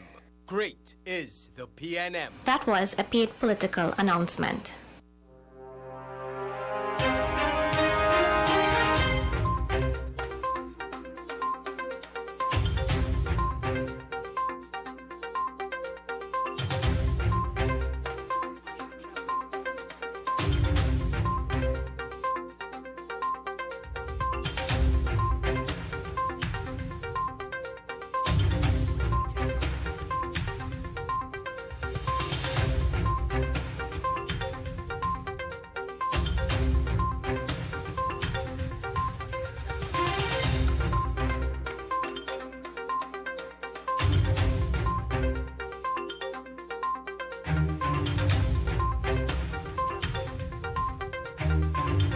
Yes, indeed, and thanks for staying with us here at 97.5 FM, Hot Like Pepper. I'm smiling to myself. Why? Because I'll tell you. While running those commercials there, would you believe, people, that I would have called four candidates of the United National Congress? Yes, four candidates. I will not mention their names this morning. I don't want to embarrass them. But I would have called four of them this morning to get their thoughts on the campaign, to get their thoughts on the election thus far. What are their goals? What are their plans to move the constituency forward, which they so want to represent? But would you believe, people, that these people will not answer their phone? Will not answer the phone to either accept or refuse an interview. Can you imagine these people behaving in this particular way out of office? Can you imagine what will happen when they get into office? Just an interesting thought indeed. Anyway, so let's move on to our conversation. 19 minutes here past the hour of 8 o'clock. And that time check came to you through the kind courtesy of Mr. Rajendra Rampasad, who is the People's National Movement candidate for the constituency of Couva South. Hello, good morning, and welcome to 97.5. Good morning. Good morning. Good morning. I heard you on the radio saying that you're trying to get these ministers and them who going up to the thing. Can you sometimes they be tired too, and sometimes they take a little extra rest, can you? You're tired. Sometimes they're tired too, and they quit a little late now. Partner, let's don't make excuses for people. I'm making an excuse for people. Yeah. Sometimes they be tired too, can you? No, hold on. The most they can do is answer their phone and say, not at this time, maybe at some other time. Yeah, but they don't do that. They don't do that. I agree with you, Kenneth. So let's stop making puerile excuses for these people. Okay, I apologize, Kenneth. I apologize. Can you give me Larry's family phone number off here now? Thank you. You have to call me back after the 9 o'clock hour and I'll give you that number, all right? Thank you very much, Kenneth. Have a blessed and pleasant. Yeah, as we move on to our conversation, no, I understand. I appreciate they're all humans. They do face challenges, and in this political climate, they need to get their rest. I understand all that, but the most you can do is, take the call and speak to me, whether you want to accept an interview at this time or not, or some other time. But anyway, and it happens on both divides, both the People's National Movement and also the United National Congress. So let's move on with our conversation as we continue to take your calls at 636-7547 and 227-5739. You can also WhatsApp us at 378-4975. Note that we are live on YouTube. You can catch us at RCLU975, and you can also get us on Facebook. Okay? All right. No change to SEA August on 20th. No change has been made to that date, although there are concerns being shared. And I think 11 schools would have shut its doors thus far. It certainly will present a challenge as to how students will prepare for the SEA exams. It's a matter which is engaging the attention of the authorities. In this respect, the Ministry of Health, the Parent Teachers Association, and other stakeholders. Let me mention some of the schools which would have been closed as a result of an exposure to COVID-19. In the north, Marval RC Primary School, St. Jude's School for Girls. In central, Asja Primary School, Charlieville, Montrose Government Primary School, and in the south, Irie Village Government Primary School, St. Mary's Government Primary School, that's in Moruga, Fifth Company Primary School, that's also too in Moruga, and St. Michael's Anglican Primary School in Princestown. In the east, St. Augustine Government Primary School, Takariga Presbyterian Primary School, and Arima West Government Primary School. Just to keep you up to speed as to what would have transpired yesterday at that press briefing hosted by the Ministry of Health. 8,766 number of samples submitted to CARFA, 182 number of positive cases. The death remain as 8, 135 number of persons discharged. Just keeping you abreast as to the stats as it relates to the schools and COVID-19. Now, yesterday, or rather last night, Prime Minister Dr. Keith Rowley would have displayed the People's National Movement Manifesto. And I asked the question here this morning, as a voter, do you really take any interest in what these manifestos have to say to you, the people of Trinidad and Tobago? Let's take this call on the line. Hello, good morning, and welcome to 97.5. Good morning. Morning again. Good morning, friend. And yes, I do take it seriously because that guy, Mr. Manning, had a 2020 vision. Kamala had 5 growth poles. It drives the country in a particular direction. So as the Prime Minister said last night, as you listen, we are going what do you call it? E-commerce. We are digitizing everything. Everybody's going to have their own digital economy, but it's not something new. The United National Congress in 2015 would have also talked about the digital economy. Well, that's the direction in which the world is going, and because of COVID, I've seen Microsoft and all these companies tell people here what's going on. You could stay home and work from home, and they show you where they are going on. I cut down on my rent. I cut down people in how to travel because I go cut down on my transportation. So it works if you can work from home. So it's a whole new normal. That is why when you look at the manifesto of the UNC, it doesn't guide us in a particular direction because here where you're telling me you're going to export. And who are we going to export to when there's nobody? You see, in America right now, what, 4 million? No. Yeah, 4 million. 4 million unemployed? No, I thought you were talking about the positive cases. No, well, don't talk about that. That is a whole, because I see there's another lady, forget what doctor she is.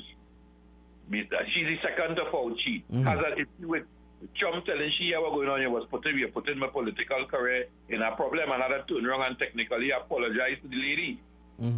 Because we are not taking this thing seriously, Mr. Kenrick. Well, that's quite true. If you look at the simple thing with these Venezuelans coming into the borders, a man preparing a house, and people telling you, a man tell me, I gave them $150, they're working for $150.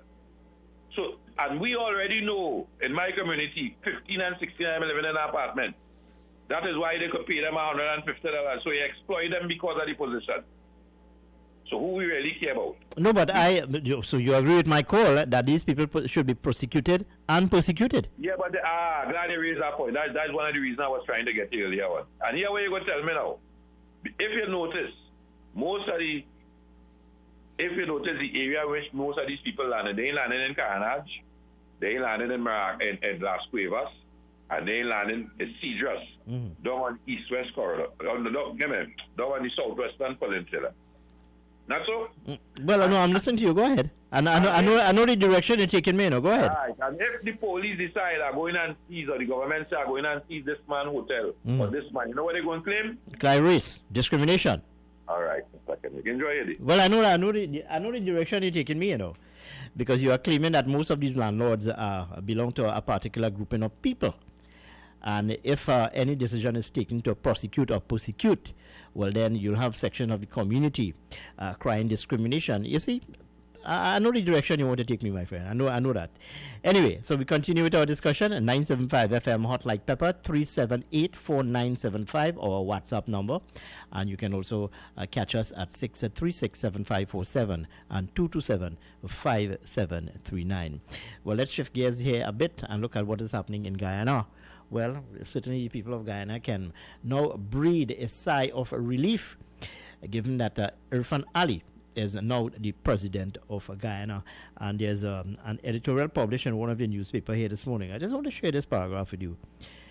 It is a testament to the deep forbearance of the majority of the Guyanese people that they stay fully trusting their political and judicial systems in what has been a testing ordeal. That an announcement was made on Sunday at long last, and the country now has in place a new government after 5 months of post-election tension. Is great news for a people waiting to exhale since March 2nd. Well, I totally agree. And we would have been touching on what is happening in Guyana.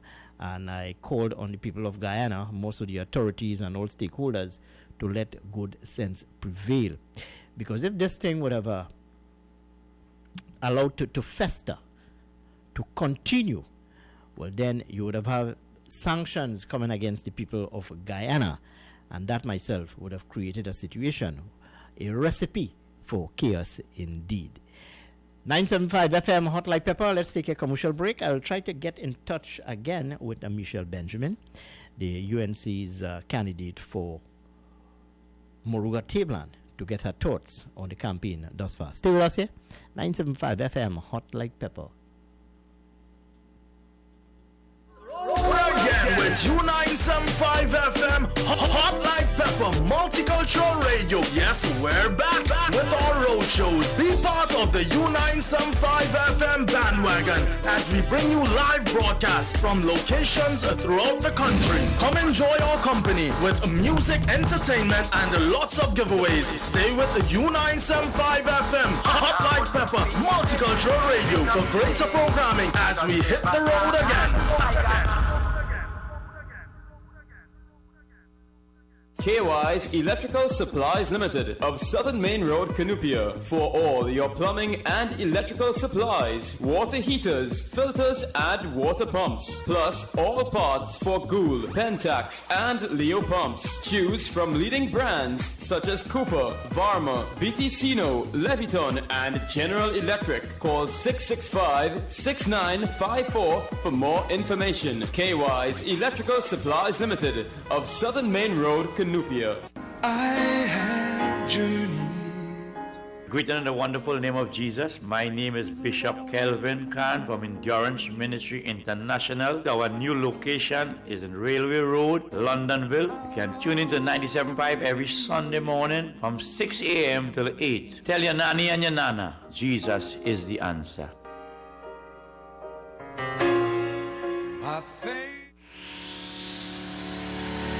Kathy's Cool Spot Enterprises Limited, number 86 Pearville, opposite the TSTT Exchange in Mayaro. We specialize in all types of meats, dry goods, liqueur, beverages, ice, LPG, gas, motor oils, stationery supplies, and photocopying. We also provide rentals of tents and chairs for your every occasion. Come in and take advantage of our specials at reduced prices on liqueur, wholesale and retail. We are open every day, even on public holidays, for your convenience. TT Post services are available here at Kathy's Cool Spot Enterprises Limited of number 86 Pearville, Mayaro, where our friendly staff will be happy to serve you. The following is a paid political announcement. Hello, I am Rajendra Rampersad, your PNM candidate for Couva South. I ask for your support to take Couva South into government and to improve the quality of life for all of us. I have specific plans to create jobs, develop our youths, improve agriculture, infrastructure and security. As a person born in Dow Village, California and started my education at Esperanza Presbyterian School, I want to use my years of experience as a successful businessman and a resident of Couva South to partner with you to make our communities better. I have been listening to your complaints of non-representation in Couva South. It is time for a change. I ask for your vote on August the 10th. Vote Rajendra Rampersad, the right choice for a better Couva South. Vote PNM. We voting PNM anyway. That was a paid political announcement. The following is a paid political announcement. When I look back on the last 5 years, as a young working mother and wife, I have to say, things were so difficult. Going to the grocery, my salary could have barely made ends meet. My husband lost his job at Petrotron. Our home is falling apart. We couldn't save. My daughter was born in the time of the UNC. I felt so confident that she had a bright future. God forbid, if this PNM returns, my household will be finished. On August 10th, my unemployed husband and I will be voting for our lives and our future. We will be voting UNC. That was a paid political announcement. It's Yummy Tummy Time with Ermi. I am Irma Ratan Singh inviting you to join me on Yummy Tummy with Ermi. Yummy, yummy, yummy, I got love in my tummy. Mondays to Thursdays, just after the 10 a.m. news update and Let's Talk Guyana. Yummy Tummy with Ermi brings to you exciting and tasty recipes, and you can even learn to recreate dishes using leftovers. Yummy Tummy with Ermi on U97.5 Hot Like Pepper Multicultural Radio. Catch us on YouTube at RCL U975 and Facebook. Remember to eat healthy, stay happy. Happy eating!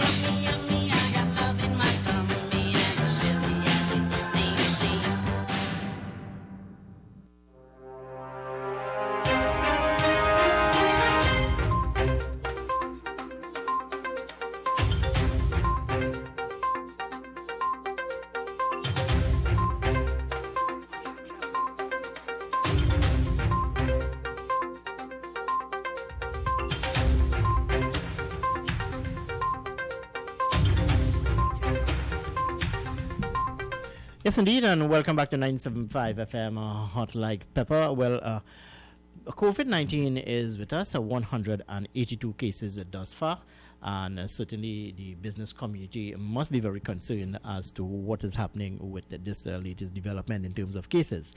Well, with me on the line now is Mr. Kiran Singh, who is the president of the Greater San Fernando Chamber of Commerce. Let's take him live on air. Good morning, Mr. Singh, and thank you very much for taking our call this morning. Good morning to you.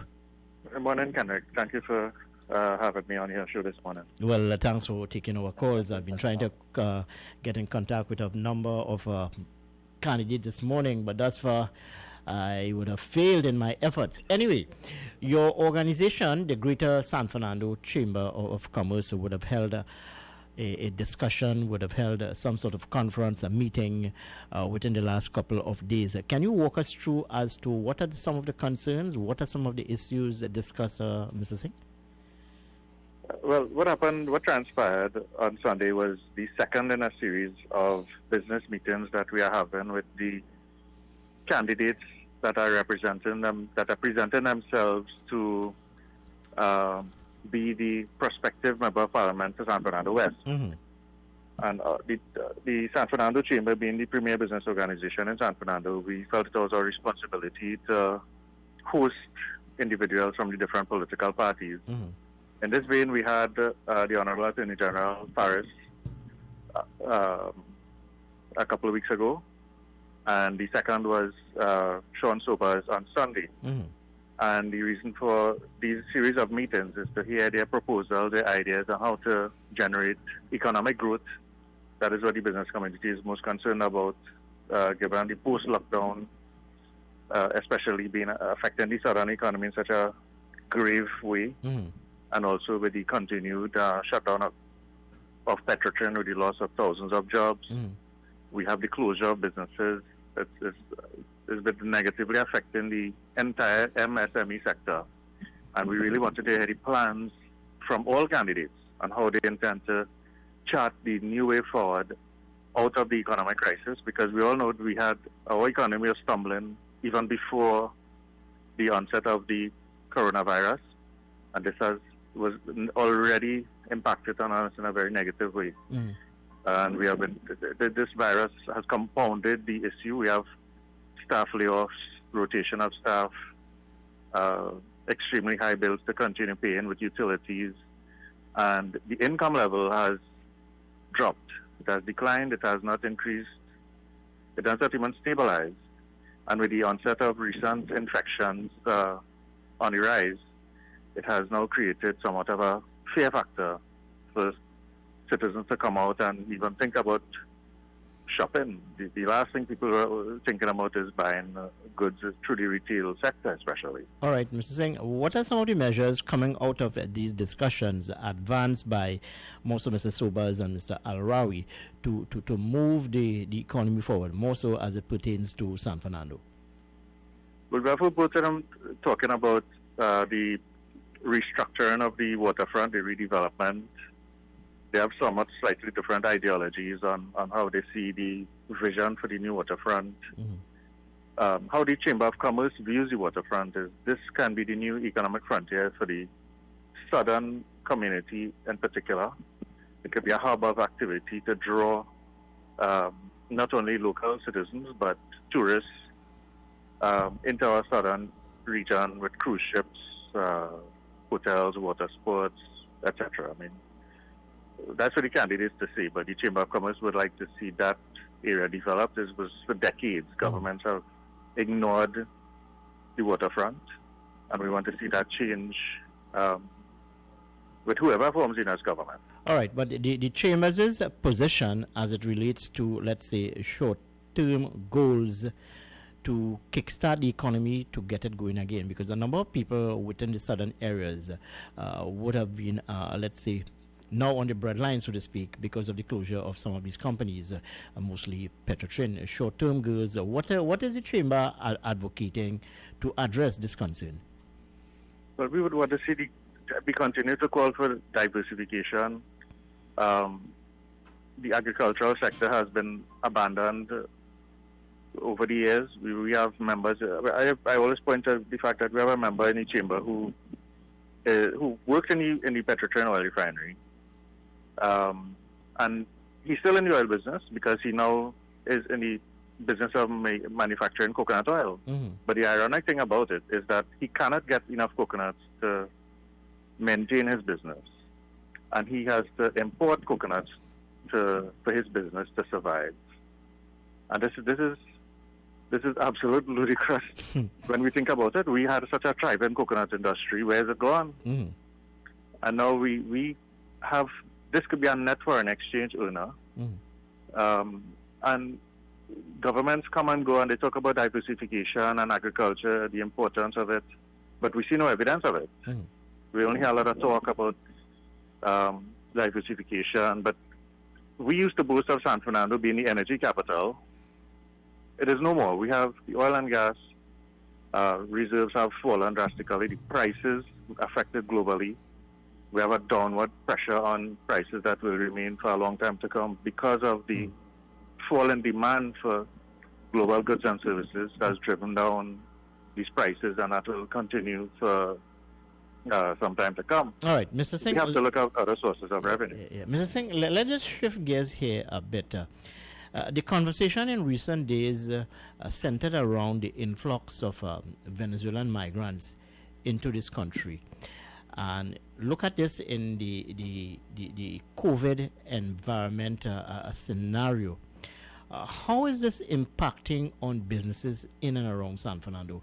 You must also be concerned about the rise in criminal activities in the jurisdiction. It must be of concern to you as a businessman and as head of the chamber. The recent spike in infections has caused a slowdown in commercial and retail activity in the southern city. There's no two ways about that. People are hesitant to come out, and they are fearful. Even workers want to not show up to work because of the fact that they feel their lives may be subjected to unhealthy surroundings. The environment can cause this infection level to rise because of people not abiding by the health regulations. We don't know where this all of a sudden this sudden spike in infections coming from, and it's worrying us as a southern business community that sales already bad, and with this recent increase in the infections, it is causing even a further drawdown on business activity. And also as a parent, Mr. Singh, you must be concerned as to the preparation for SEA students.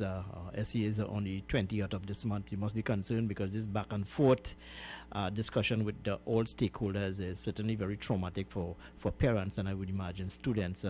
Your chamber would have discussed this. Your thoughts on the matter?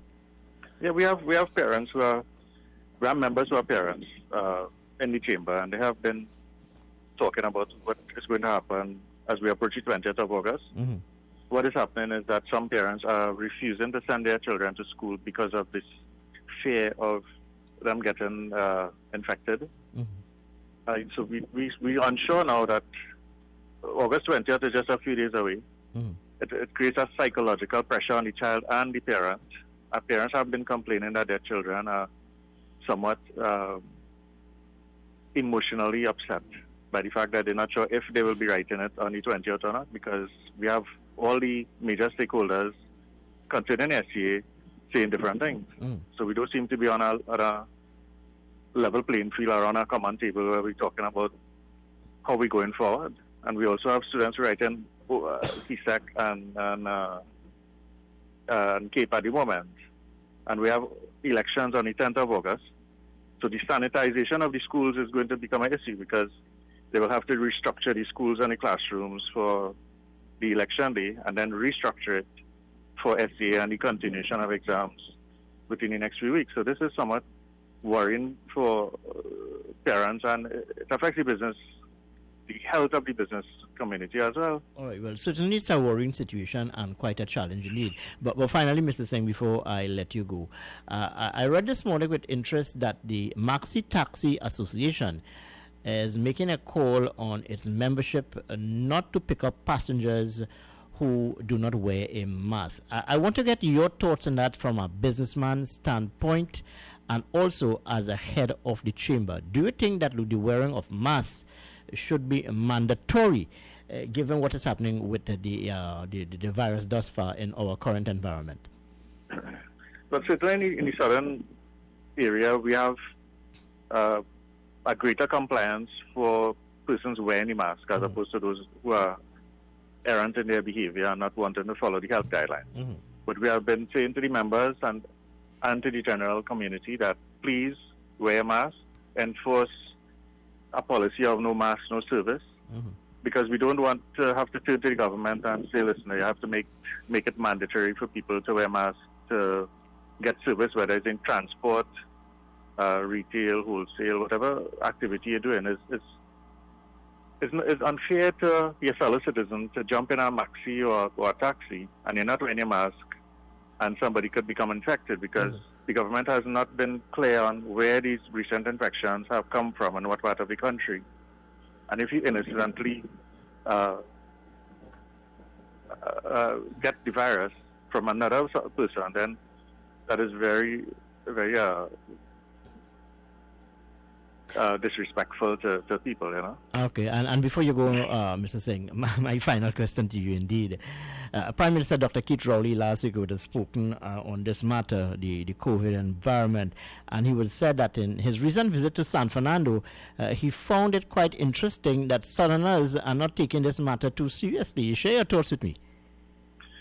Well, Kenrick, that comment was somewhat of a surprise to me and the members, because we were asking, we're not sure exactly what part of South he visited and made his observation, because through informal surveys with our people, we see the majority of people wear masks, walking on the street, walking in Palmy's Park, dropping their kids to school, going into shops. The businesses have their signs up, no mask, no service. Even go jumping into the maxi and taxi, most people wearing a mask. And so we were somewhat puzzled as to how that statement came about. Maybe he saw some particular establishment and made that comment on his observation. But I don't see that happening across the board in South. We are abiding by the health regulations. We want to protect our citizens from a health environment as well. All right, Mr. Singh, I know that you would have you have a very busy day ahead of you, and I want to thank you very much for taking the time out to chat with us this morning. Always a pleasure talking to you, Mr. Singh. Always a pleasure. Thank you. Thanks for calling anytime, Kenrick. Okay, that's the voice there of Kiran Singh, who is the president of the Greater San Fernando Chamber, sharing some thoughts with us on some issues affecting San Fernando. No doubt the chamber would have had some sort of a conference last week where they would have invited people like the candidate for the People's National Movement for the constituency of San Fernando West, more so Faraz Al-Rawi, and also to Sean Sobers, the UNC's candidate for that particular constituency, to get from them to share their thoughts as to how best they can move San Fernando. San Fernando certainly has been neglected within the last, I would say, 2 decades or so. Let's take this call on the line. Hello, good morning, and welcome to 97.5. Good morning. Mr. Kendrick, you know that man and answer a question at all. Mm-hmm. What do you think should be mandatory that we should be? Is a yes or no question to most people in San Fernando. So let me explain to him. The Prime Minister had a meeting somewhere in Point. And someone else and telling me, you know, I'm coming back from South, I reading. And I happened to raise up my head because I ain't driving, and I happened to raise up my head and pass. And I don't know where I is. This is what the Prime Minister saying, and I can't remember where I is. I don't know where I is. And I saw by a bar a group of people liming and singing and singing. That is where I believe the Prime Minister got his influence. Well, hold on. I tend to agree with Mr. Singh here this morning. I think the pronouncement, and this is my opinion, I think that the pronouncement coming from the Prime Minister concerning people in certain areas in South are not adhering to the guidelines is a bit premature. Because I tell you myself, my friend, I love to lime. And this weekend I was in the Tonopuna, Tacarigua, Aruca area, even the Barataria area. And I would have witnessed a number of people engaging in discussion and socializing without masks. I guess we're missing the point, Mr. Kendrick. Yeah. It's not that the Prime Minister is saying that directly people insulted. He was coming from Point, I believe, at some time and passed somewhere and saw some people insult with the same behavior people in Barataria. That is how the man put up the live and start the whole thing with the bar. No, well, correct me if I'm wrong, but the Prime Minister did say to the people of Trinidad and Tobago that people of the South, they are not taking this thing too seriously because they engage in various activities. San Fernando sometime in the night and saw a bar with a group of people that was liming, and the bars was just re-established themselves. All right, well, we can go back and forth on this, but I can tell you, even people in Port of Spain, even people in Central Trinidad, they are not taking this thing seriously because they engage in all sorts of activities minus a mask. So I can make that certain pronouncement too. As I told you, I was in the Tacarigua, Tonopuna area over the weekend. I even was down in Chagaramas on Sunday evening. And there was an absence of people. There was an absence of masks being worn by people. I can say that. So you cannot come and make a broad statement like that. I take issue with that. In other words, you want to paint people in San Fernando and South as what? Indisciplined people? Come on, let's get real. Hello, good morning. Welcome to 97.5. Good morning. Good morning, Henry. And good morning to you, dear. Yesterday I was in Port of Spain. I happened to go up Charlotte Street to get something. The people selling hadn't any just a few. The people walking the street didn't have any mask. Do you think the people from South coming to Chicago all inside here are walking about? So it's people all over, but they just want to play like South and Central and this and that. They're not looking East, West Corridor when they go all about it's people without masks, just a few have it on. No, and I am surprised that the people of San Fernando and most of South did not take issue with that. Like some of these organizations did not take issue with that. No, could wear masks. Painting people in South Trinidad as though they are indisciplined when it's happening all over the country. Yes, and then I was in the Prime Minister constituency on Sunday. Exactly. He only going one constituency and talking the only place he drives is South, and that caller, everything the Prime Minister say or the minister, he had to follow it. He don't have a brain for himself at all. And you see, when you talk about the Venezuela down here, if you know how much people are talking about all the Nigerian and Haitian doing guard, security guard in all them business places, when you go on the talk, you realize they're from a different country, they're not Trinidadian. So we have people from all over, not only Venezuelan. No, well, I would have said that, and I'm not profiling anyone here or targeting any particular group. I would have said that last week, that anyone undocumented in this country should be sent back home. Whether you're from Asia, whether you're from Africa, whether you're from Europe, or from wherever, you should be sent back home if you're undocumented. And I'm maintain my position and who vex laws. That those people who are found wanting, who are found guilty of harboring and affording job opportunities for these group of people, well, hear what? You all should be prosecuted. You all should be locked up and your assets seized. Who vex laws? That's the only way we can arrest the situation. No pun intended. That's the only way we can put a lid on the situation. And as I said that, who vex laws? Hello, good morning. Welcome to 975. Good morning. Hey, Ken, morning. Hi, good morning, Brian. What's happening, my friend? All right, man, you're waxing warm this morning, man. No, I wax on Brian, you know me for a long while. I call it as I see it, you know. Yes. I call it as I see it.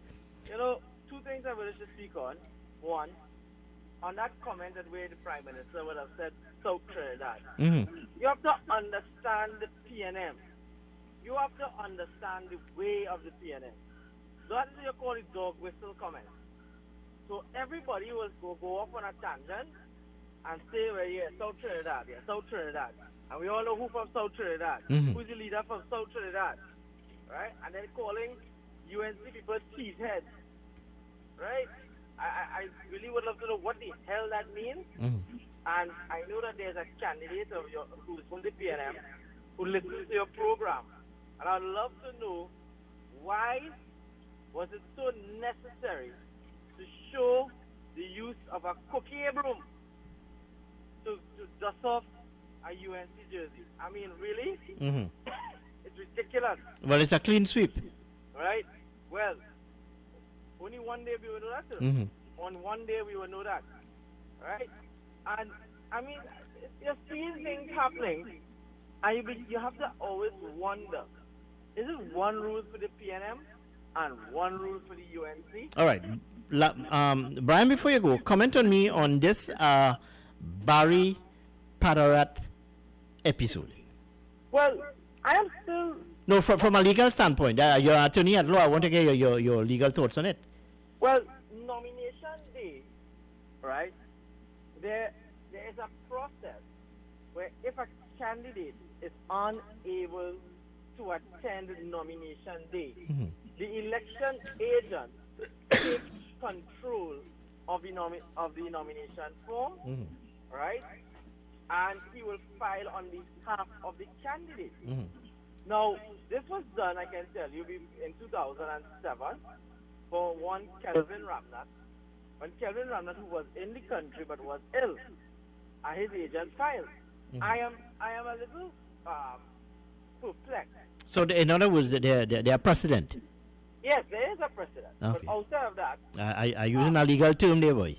Yeah, boy. And outside of that, I'm a little perplexed, confused as to, one, what is the real issue that has been raised by Colin Imbert? And two, nomination day forms, last time I checked, are kept very confidential. Right? So you're questioning who leaked this to the PNM? I would love to know. Yes, the argument that may be given is that it is gadgeted, right? Because I am an election agent for a candidate. I wouldn't go further to say who, right? So I am very much concerned that that information went directly to the People's National Movement, because how is it that they could comment? But I won't go further, like I said, I haven't got all the information on this matter. But Brian, hold on. Can Colm Imbert, as chair of the PNM, be mandated to share that level of information, where it is his source of information? Well, I would like him to. Huh? I would like him to. No, but I'm saying, is there any law governing such? I'm not too sure on that one as yet. All right? Like I said, I was only, to be very honest, it's only this morning I heard of it, because I have been very much involved with my candidate. So only this morning I heard about it. So I'm still awaiting more information on that matter. Finally, Ken, last week you had a gentleman who said, called in your program, an elderly man, who purported to have went to the Princess Song Regional Corporation. Yes, made certain claims, yeah. Right, and said that he was treated very badly, yeah. Very bad, very rudely.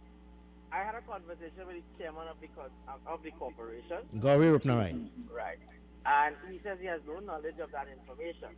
I even left my phone contact on the station. I'm asking again that elderly gentleman to call me at 772-9794, because the chairman said he would love to know what happened who is the gentleman, because he wouldn't have to take it up with the officers at the office, because before a person even comes to meet the chairman, right, there's an officer there, you log their name. So he's trying to figure out who is the gentleman so he can get down to it. All right, well, I'm sure that the gentleman is listening this morning, and I'm hoping by tomorrow morning he can call me and share that information with us, and we'll take it from there. Thank you very much, Brian. Thank you very much for your thoughts with us here this morning. Folks, on that note, we need to bring the curtain down on today's edition of the morning program. I am Kenrick Dragonaut, inviting you to join me again tomorrow, just after the 6 o'clock hour, as we do this all over again. By the way, let me just say again, a very happy birthday to a lovely little Missy this morning. Today is her 4th birthday. I want to wish her a very happy birthday. This is coming from yours truly, Kenrick Dragonaut, and of course her mother Candace and dad Nadir. Happy birthday, dear. I leave you with this selection.